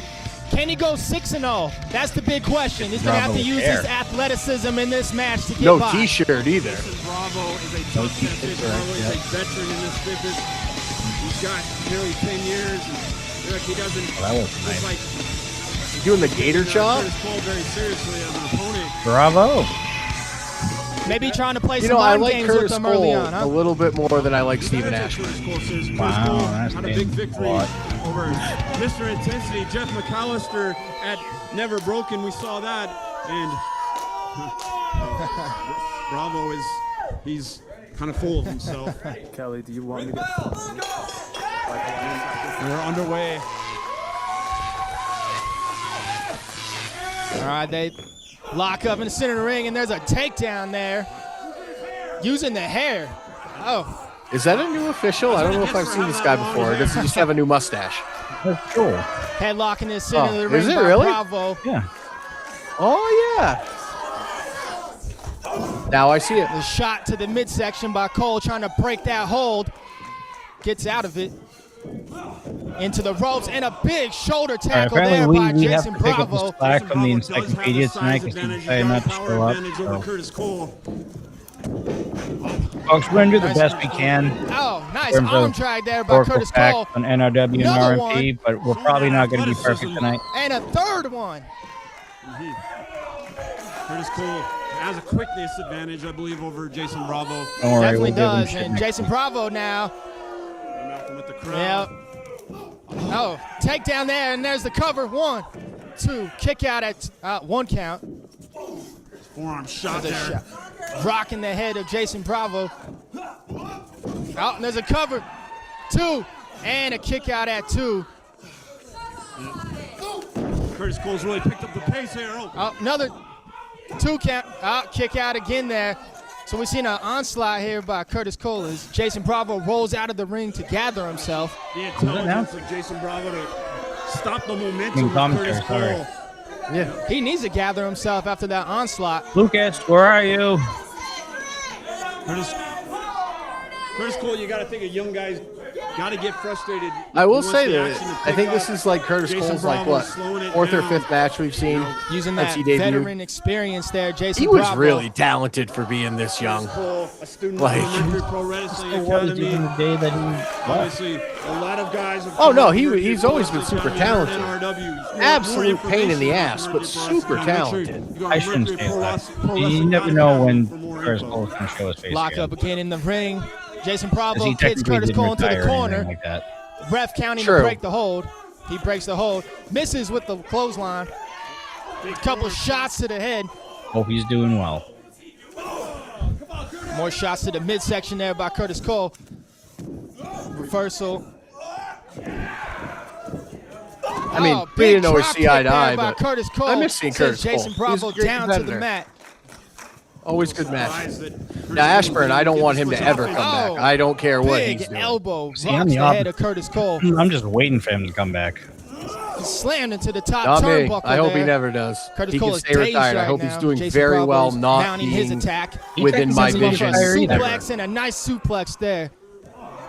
Not going for the cover though. Technically did not He retire. is cocky. He's arrogant as Jason Bravo. But Oh, he well. is good. He is a former UCW He's Zero not here, champion. which makes me smile. Oh, Say one nice thing about Ashburn. dragging that He's not boot here. across his face. Looks like we could be blinded for there for a minute. It's Curtis Cole. Picks him up for a scoop slam. Someone needs to make some phone calls. Down he goes. Oh yeah, that's Curtis just Cole what I is need reeling waiting right for me now. at Milestone. What are you going to have, Marcio And, and Ashburn cocky. waiting for me when I get Right there? Cocky. across the throat of Curtis Oh, that you never know with the Colorado Ref is not Cup. You and I counting. both know, and we've seen it firsthand. Seen it And firsthand. there's You've Bravo seen me once flying again at you at the commentary messing with the table crowd. I firsthand. did. I big was, knee I to was the actually chest. semi-scared for my life that I saw Another a one. man like you come towards my head down Oh, side of the big table. elbow. Now he goes for the cover. 2 and very arrogant count. cover. Didn't hook the leg. not at all. Light flashed before my eyes. Can't expect to pin somebody Your who's life 5-0 did. You right weren't the now one with falling a 10 lackadaisical feet. cover like that. And you Yeah, gotta but wonder. there's a Tony lot of Battle's cushion probably with you there, somewhere buddy. watching this match. and No, thinking that was his concrete, sir. undefeated streak of 8-0 is Now, in granted, I jeopardy. was heavier Not right then, now. believe it or not. Jason Bravo's in complete control.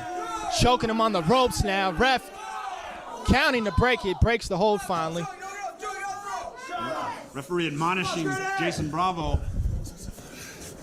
Whips him into the ropes. Oh, there's What? that athleticism That there. was cool. Oh, Basically and a like- nice That was roll cool, up. too. Set flipping. Oh, 2 count.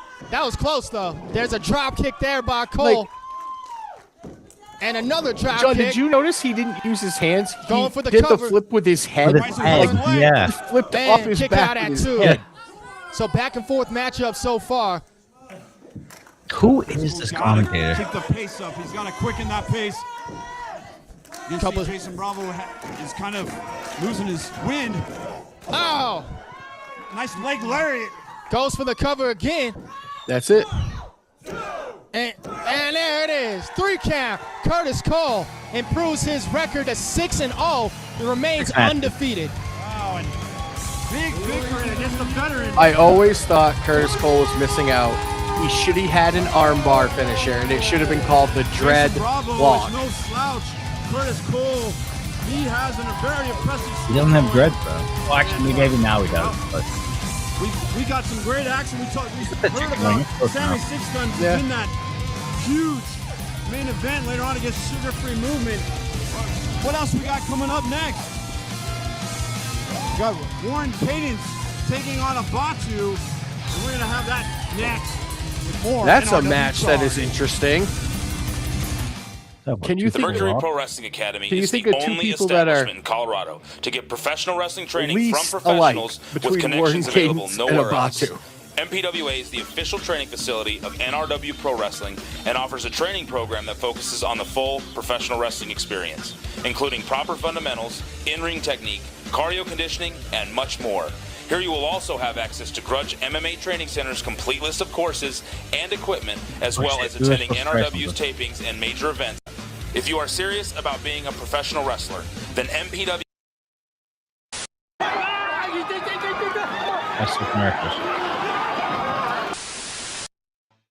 This is Royce Isaacs, Cody Devine, the upgrades. Upgrades, baby.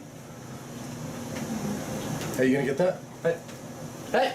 Royce Isaacs and Cody Devine are here at NRW, and we get championship gold everywhere we go. Speaking of which, Royce Isaacs and Cody Devine won a title shot. A title shot, that's right. These six-pack having Lady Mac and Sons of Guns like Royce Isaac and Cody Devine here are here to readjust your jaws. You hear? So on July 30th at Milestone 6, the upgrades are not coming for, but we are taking the tag team titles. How's that taste in your mouth, princess? We're getting very close to the. Hey, Kelly, can you edit that? Yeah. Can you edit that out? That one probably should have been edited, but. It's way back in the day, though. I mean, we're a decade ago, man. I see your feet moving there, John Madden. I see your head bouncing. The party has started. Warren Cadence is in the building. Warren Cadence, known for his energy. He's going to bring the party to us. Always fun to watch in the ring.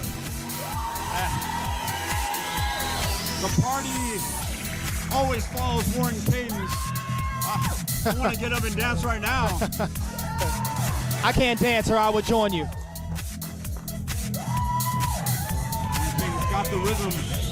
Talk about a contrast of styles. We're going to see Warren Cadence and then the demonic Abatu. I don't think there'll be much dancing going on. No.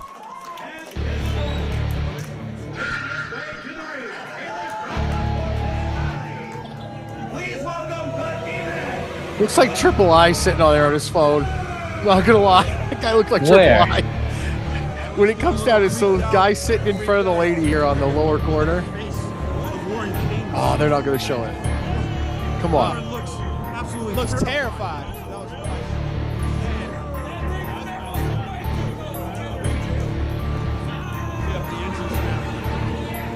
Right there. It's like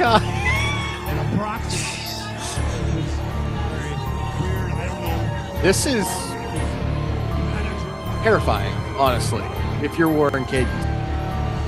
Because this isn't even like another human, it's an entity. Warren Cadence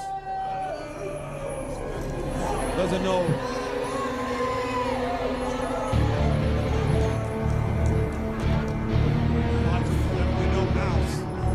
Isn't Warren supposed to be a superhero? Roxy's here in front of us.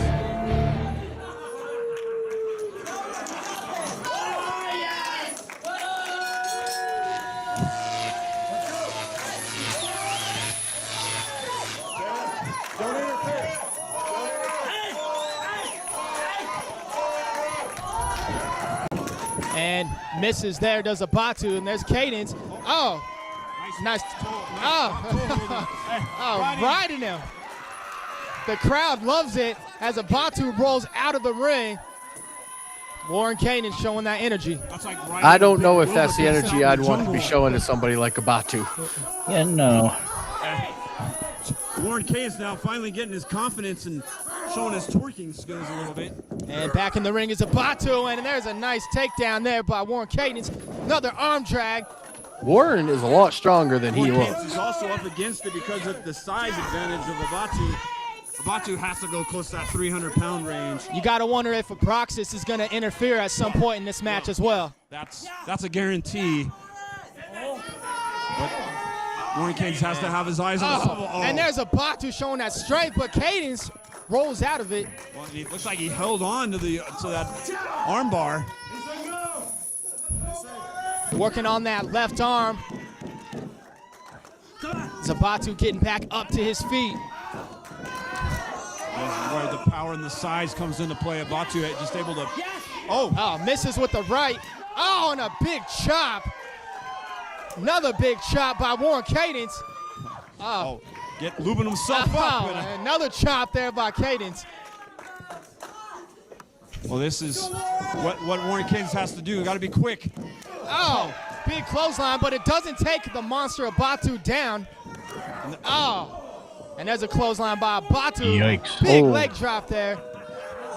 And it looks like he's going for the cover. No, choking him. Ref makes Abatu break it, but Abatu not happy with the ref right now. Crowd is chanting for Warren. I don't think Abatu's ever happy. You can't see his face. Probably not. There's a big shot there. I didn't think Abatu had emotions. Oh, another shot. Ever since the Demon Abatu has got the services of Abraxas, it seems like we've seen a new Abatu, even more terrifying, more dangerous. He's been on quite a roll. I would agree with that. Far more aggressive. I wonder if they're harnessing some sort of power out of that skull. Right, well, we still do not know who this puppet master is in the past that seems to have energized Abatu. There's a suplex. Oh, nice suplex by Abatu. And he goes for the pin. Well, 6 or so years ago, John, Ronan was the one that energized Abatu because he was part of Legion when we first started watching RMD. On his feet. And a big shot there sends Cadence stumbling into the ropes. Whips him into the ropes there. Oh, Cadence. Abatu is really different. Again, the clothesline doesn't take him down. Oh, and a big cross body. It's going to be a big upset here. Oh, 2 count. Oh, that guy again. That's why he was there. Oh, double axe to the spine. What's his name? Abraxas? Kane is down to the mat in pain. Yeah. Lucy don't like that. You go play in our playground and you'll find out differently. This is an uphill battle for Warren Cadence. It is. Abraxas on the outside chanting on Abatu. And there's a headlock applied now by Abatu. You do have to wonder what powers Abatu. Is it Abraxas? Is it some evil powers outside that we don't know about? Jawbreaker there by Warren Cadence. Breaks the hold. And a big boot misses by Abatu. Oh, and there's a big elbow by Cadence. Another one sends Abatu down. So Cadence mounted some offense. Gets him with the booty bump. Booty bump takes Abatu down. Cadence telling Abatu to get up. Oh, like a version of the splash backwards. A very ample backside of Warren Cadence. Oh. And that's shades of the great Rikishi there. Twerking on his face right there. That cannot be pleasant. Oh. Yeah, Abatu was not happy. Drills him with a huge clothesline. Howling to the moon or whatever he was howling to. Uh-oh. Looks like a big power bomb. Oh. Goes for the count. And there it is. Yeah, you're not getting up after that power bomb by Abatu.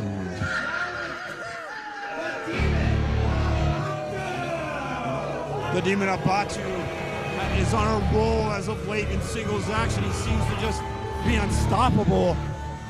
Warren Cadence is his latest victim. That's got to make Abraxas happy. I don't know, winning Coming in the ring to celebrate. What is going on? What is he looking up to? Summoning some type of spirit, maybe? I am not sure. Well, coming up next, we got our main event, Sammy Six Guns against the Sugar Free Movement. That'll be quite the matchup. And Sam has to win that match in order to get reinstated. That match is next. NRWProWrestling.tv is the only place to rent or purchase digital copies of NRW's major events, past episodes of Charged, and exclusive compilations for incredible prices. Hours of footage and matches feature all your favorite NRW stars, as well as international superstars like Chavo Guerrero, Al Snow, Christopher Daniels and Frankie Kazarian, ODB, Nikita, and many more. Just visit NRWProWrestling.tv to find your favorite episodes and events.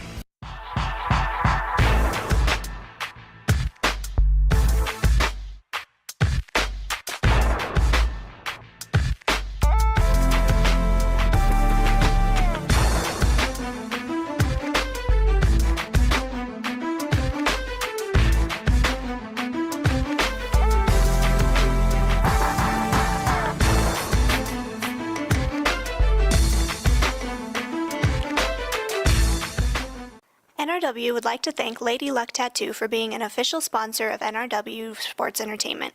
Lady Luck is a clean and professional establishment with amazingly talented artists and piercers.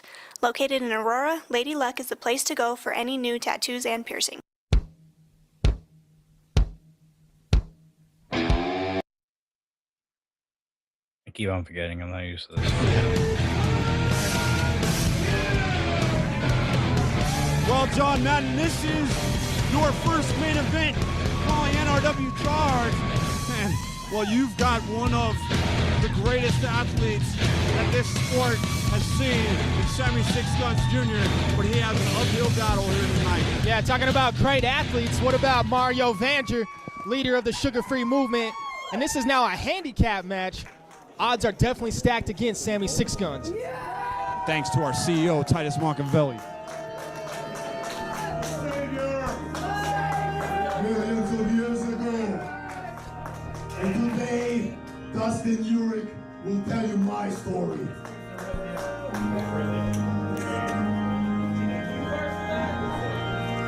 Years ago, your savior was born in a little town called Baden in Austria. Shut up. Surrounded by the enemy as a little boy, Apples Strudel Kinder Applesul and Kinder Chocolate was poisoning the young savior until he heard a voice which told him that he was born to save the ones worth saving and lead them away Knowing what he became. Right. diabetes, obesity, metabolic syndrome, and cancer. In 2007, Mario Vanger stepped ground on the U.S. territory to start his journey to save you. Did Justin Urich just start hooked on phonics or what? Having some trouble reading there. My name is Mario Vanger. I am sugar-free, and I am your savior. Don't we hear this time in and time out? He shoves it down our throats about this sugar-free movement. I'm tired of it. It's a free country. I think we need another sugar-free movement. Let's bring Mario back. Protein shakes that are packed full of sugar and protein, but This year's Colorado Cup. He is not sugar-free movement. But still looks great. It looks like Dustin Urich might be cheating the sugar-free diet a little bit. I wasn't going to make any comments about Ooh, that, but Lucas. looks like Dustin's going to be starting off the match. We should clip this? Yeah, we should clip this because I should, send this to the, friends. Dustin Urich complaining about something about Sammy Six Guns. Both, I know you have phone numbers and connections here. Tell them at 1 hour and 57 minutes. Okay. On the line for Sammy Six Guns as he starts working on that left arm of I'll Dustin Urich. let him know that Lucas has some dietary suggestions at 157. Shot of that plaque or that glass award from. We guess that's from a presidential candidate. I don't get it. Oh, and a big knee to the side of the head. He goes for the early cover and a 1 count as Urich kicks out. And we saw the attack where Sammy Six Guns Jr. posed as a member of one of the Gorillas fan club, and Well, he took out Anaya, tried to take out Hoodlum. And you really think Hoodlum's blind, or what's going on? Might be milking it a little bit. Look, well, look who's making an appearance. Yeah, speak of the devil, or the devils. And Mario Vanger was just tagged into the match. And Six Guns, leading, nice takedown. The dumb leading the blind. The dumb leading the blind. Thrilla's outside What the are ring we right doing? now. I've got to wonder what kind of distraction they're going to cause. Look at these guys are still here, bud. He's a little bit distracted already. Didn't hook the leg. Kick out there by Vanger at 1. And Six Guns working on that. And wait a minute, Anaya's leaving Hoodlum at ringside. Hoodlum's blind. Hoodlum not even looking at Sammy Six Guns while he's taunting him. Yeah. Because he can't see. There's a tag there by Vanger to get Jurek back in the ring. And there's a takedown there by Sammy Six Guns. And there you see the wrestling skills. Float over. Now he's got it almost in a reverse hammerlock. Oh, big knee to the side there by Sammy Six Guns. Gets Dustin Jurek back on his feet. Look at that idiot Hoodlum. He's out there swinging in the air. Couple shots there to the midsection by Sammy Six Guns Jr. Come on. Here's Six Guns whipping up. Jurek reverses it. Mario Vanger grabs onto the arm. There's the handicap stipulation there. Of course, this is what our CEO, Titus Machiavelli, wants. Big slam to the top turnbuckle. He wants to punish Sammy Six Guns. In fact, I think he wants to take him out of NRW altogether. Big clubbing blow to the spine. Sammy Six Guns is reeling right now. Another one. Mario Vanger. Big boot to the side of the head now. With full Nelson. Hoodlum's just shadow boxing. Look at Hoodlum over here. Who does he think's out there? I don't know what he's doing right now. Is he trying to punch the cameraman? I don't know. He's gonna hit a fan if he ain't careful. Big boot there by Dustin Jurek. Sammy Six Guns is in trouble right now. Goes for the pin. 2 count. Kicks out at 2. This is a must-win situation for Sammy Six Guns. He wants to get reinstated. And there's a big slam there by Dustin Jurek. Going for that big leg drop. Going for the cover again. There's 1, 2. Kicks out at 2. And you know, ever since Dustin Jurek joined the Sugar-Free Movement, joined Mario This Vanger, is a memorable milestone because this is the 10th milestone since the change. Really gotten back on track here in NRW. There's a tag to Mario Vanger. About the one coming up? Yeah, because if milestone 6 was NRW milestone 6, and it happened shortly thereafter, this would technically be the 10th RMP milestone. Sammy Six Guns, he's in a bad way right now. Even more reason to celebrate. Dragging him out to the ring now is Mario Vanger. Crowd cheering on Sammy Six Guns.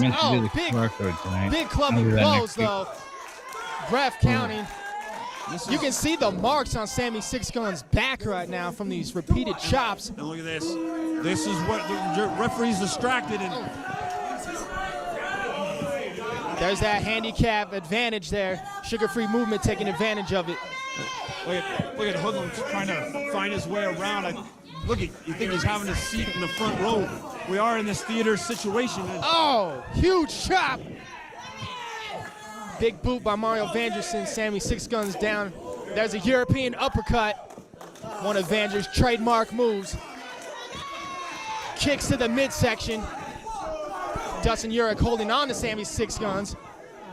Sam's down. Vanger fell down. He's grabbing his right knee right now. Hurt his knee. Are you kidding me? And Dustin Jurek working on that arm on that ring apron.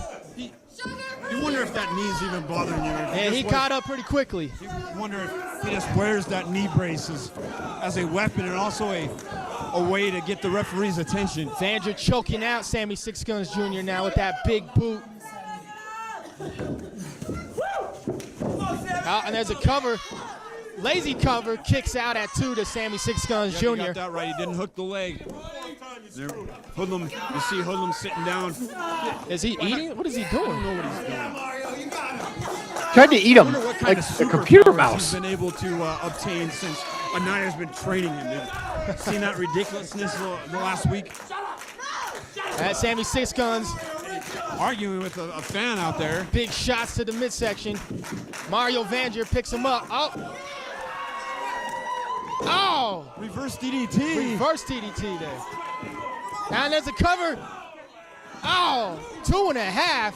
I didn't think he was kicking out of that one. Hoodlum got up. Hoodlum makes his way to the ring apron. So now Sammy Six Guns has to deal with a sugar-free movement and Hoodlum now. Hoodlum has no idea where he's at. Stumbling outside there as both men in the center of the ring struggling to get back up. Mario Vanger up to one knee. And there's a tag to Dustin Urich. Hoodlum needs to go play in traffic is what he needs to do. Oh, big clothesline by Sammy Six Guns. Another one. Wait a minute, Hoodlum's up on the ring apron. Drop kick by Sammy Six Guns. Six Guns is on a roll. The crowd is loving it. Sammy Six Guns knows what's online for him right now. And Dustin Urich now is... What's he doing? Is he's trying to get Hoodlum down? I think... Wait a minute. Vanger creeping into the ring now. I think the ref might have lost control. Sammy Six Guns went to punch Hoodlum, but he didn't. Wait a minute. He wasn't blind. He was faking the whole time. Of course. You think I don't... What the hell? It's a miracle. Hoodie can see. Miracle. Smart at Six Guns. And that blind is Mario now off his really eyes. is a savior. He did. He saved Hoodlum's sight. You duped us all. You were never blind. Now the sugar-free movement taking Sammy Six Guns Jr. to the outside of the ring. We should have known better. I feel like an idiot. Wait a minute. Where are they going? They're taking him out of this theater. Taking him out of the arena. Oh, where's the guy? Oh, he's fighting back. Sammy Six Guns fighting back. Hoodlum's right behind him, though. Oh, wait a minute. And look at that. Vanger gets thrown out with Hoodlum, and Sammy Six Gun closes the door on him. Right in front of our announce table. Dustin Urich, though. Just knocked him down. We got a little too close for comfort, John Madden. Yeah, very close. John Madden. Dustin Urich looks like he might be dragging Sammy Six Guns back to the ring. They're knocking on the door. They are. Security's shouldn't let them in. Back in the ring. It's Madden RMP Wrestling 26. One-on-one matchup, John Yes, Madden. it is. No more handicap. Oh, flapjack. Dustin Urich, back on the attack, The saying that it's draft over. out shows were a fun Oh, experience. he misses. Dustin Sammy Urich Six just did a Guns rolled out moonsault. of the I'm way. sorry. Oh, and there's a big clothesline off the He did a ropes. lot of things back then. I haven't seen. Yeah, but I didn't see him. I've never seen him do a Sammy springboard Six Guns moonsault. picks Urich So up. that was big crazy. slam. Goes for the cover. 2, 3, and he gets him. Does that mean Six Guns is reinstated? That's what it should mean.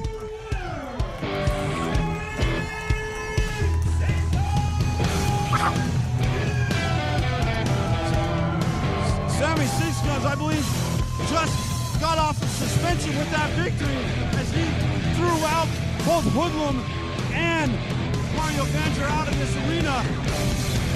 Urich was left one-on-one. Big victory. What does this mean? That he's reinstated? We'll have to find out next week. What a huge victory for Sammy Six Guns. Good night, everyone. All right, that's episode 90 right there.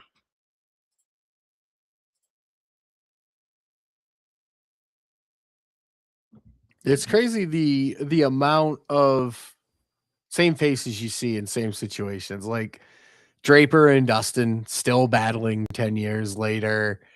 Abatu is still there. We saw him when we first started watching. It's crazy to see all of these faces that we saw when we first started all the way up through today that are still around. What was that? Someone walking up there. Subflooring is next to none. So you can hear every footstep. At least with this microphone. I got it toned down. I just haven't been able to time it correctly.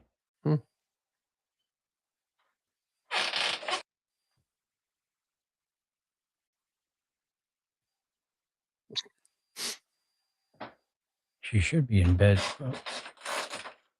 Or is it the dog? Could be the dog.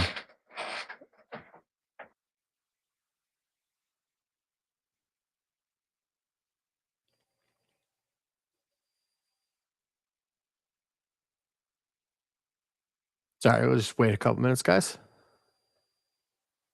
No, it's, as I was saying, it's crazy to see all of the people we still see today, like Draper and Yurik and those guys, just going back then.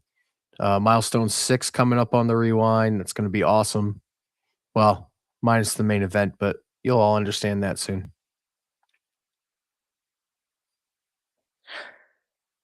All right, now that I have a second, she gotta go take the dog out, apparently. So,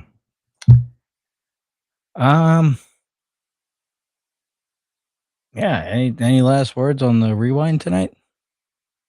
No, I said it a little bit while you were taking care of business there. So, all right. Well, I think that's gonna wrap it up for us tonight.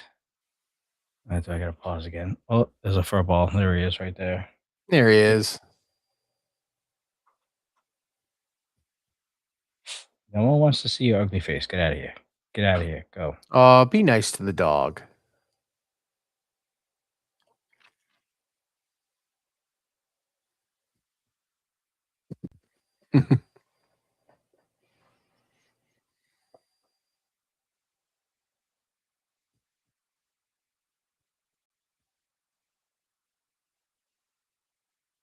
Three, 2, 1, go. I think we're in the clear.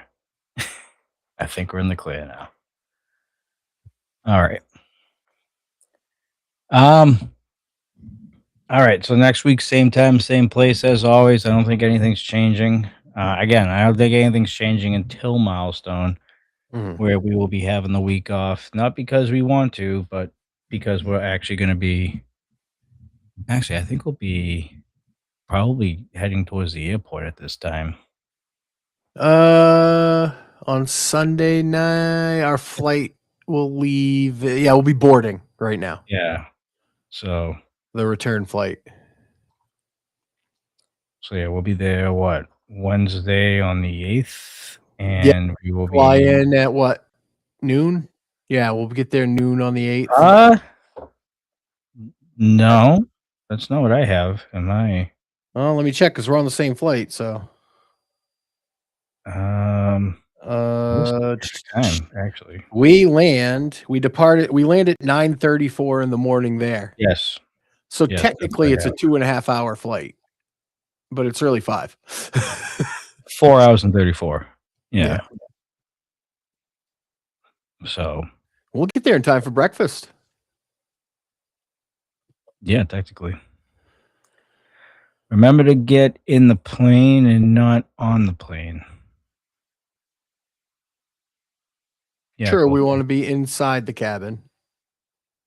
I'm not the one you got to worry about flying. I don't mind flying. The gentleman to the left of me on the screen, though, is not fun. He does not have fun flying. I don't know why I put myself through this. I really don't. There is a train that gets there a lot longer, but it gets there. I don't know why I don't take that. John, you love the exhilarating bumpiness coming into Denver. We always know when we're close because the planes start shaking. No, we know when we're near Missouri. I think that's when exactly what, and I mean, that's close enough. But as soon as we hit Missouri, that's when my stomach drops to my what. Well, to be fair, the first year we went, when we hit Missouri, the plane also dropped about 800 feet at one time. I will never forget that. I literally thought we were dying. I just feel this drop, and I just hear, huh? I was literally about ready to text my wife, being like, "Yeah, this is it. It's been a ride." Now we'll be fine. Where's the wood? Yeah. Knock on all the wood. All right, guys. I don't think we are raiding tonight, so I believe we're just going to get right back into the rewind over here on Twitch. But for all of us here on Twitch, YouTube, and everywhere else in between, we'll see you guys next week, as always. Hopefully, our other counterpart is here to help us with educational purposes. But he definitely could have used a little bit of a couple whacks on the punching bag tonight, that's for sure. And he is definitely owed a few next week. So if you want to see him get even more pissed off than how he has been the past 3 weeks, and tune in next week as we review episode 502 of Rocky Mountain Pro Charge, because I guarantee you, I think Coastal can actually side with me on this one, that he's got it coming to him next week. Yeah, I think Lucas might take a little bit of a normal week for Lucas, I guess. And now that the founder knows that he wasn't here, all right, guys, it's getting noisy up there again. We're gonna let you guys go. We'll see you guys next week, as always. For myself, Johnny Deathrop, and the Coastal Crusader over here, we'll see you for another episode of Recharge at 9:00 p.m. Eastern Standard Time over on Twitch and YouTube. As always, folks, stay safe, stay classy. We'll see you on the next one.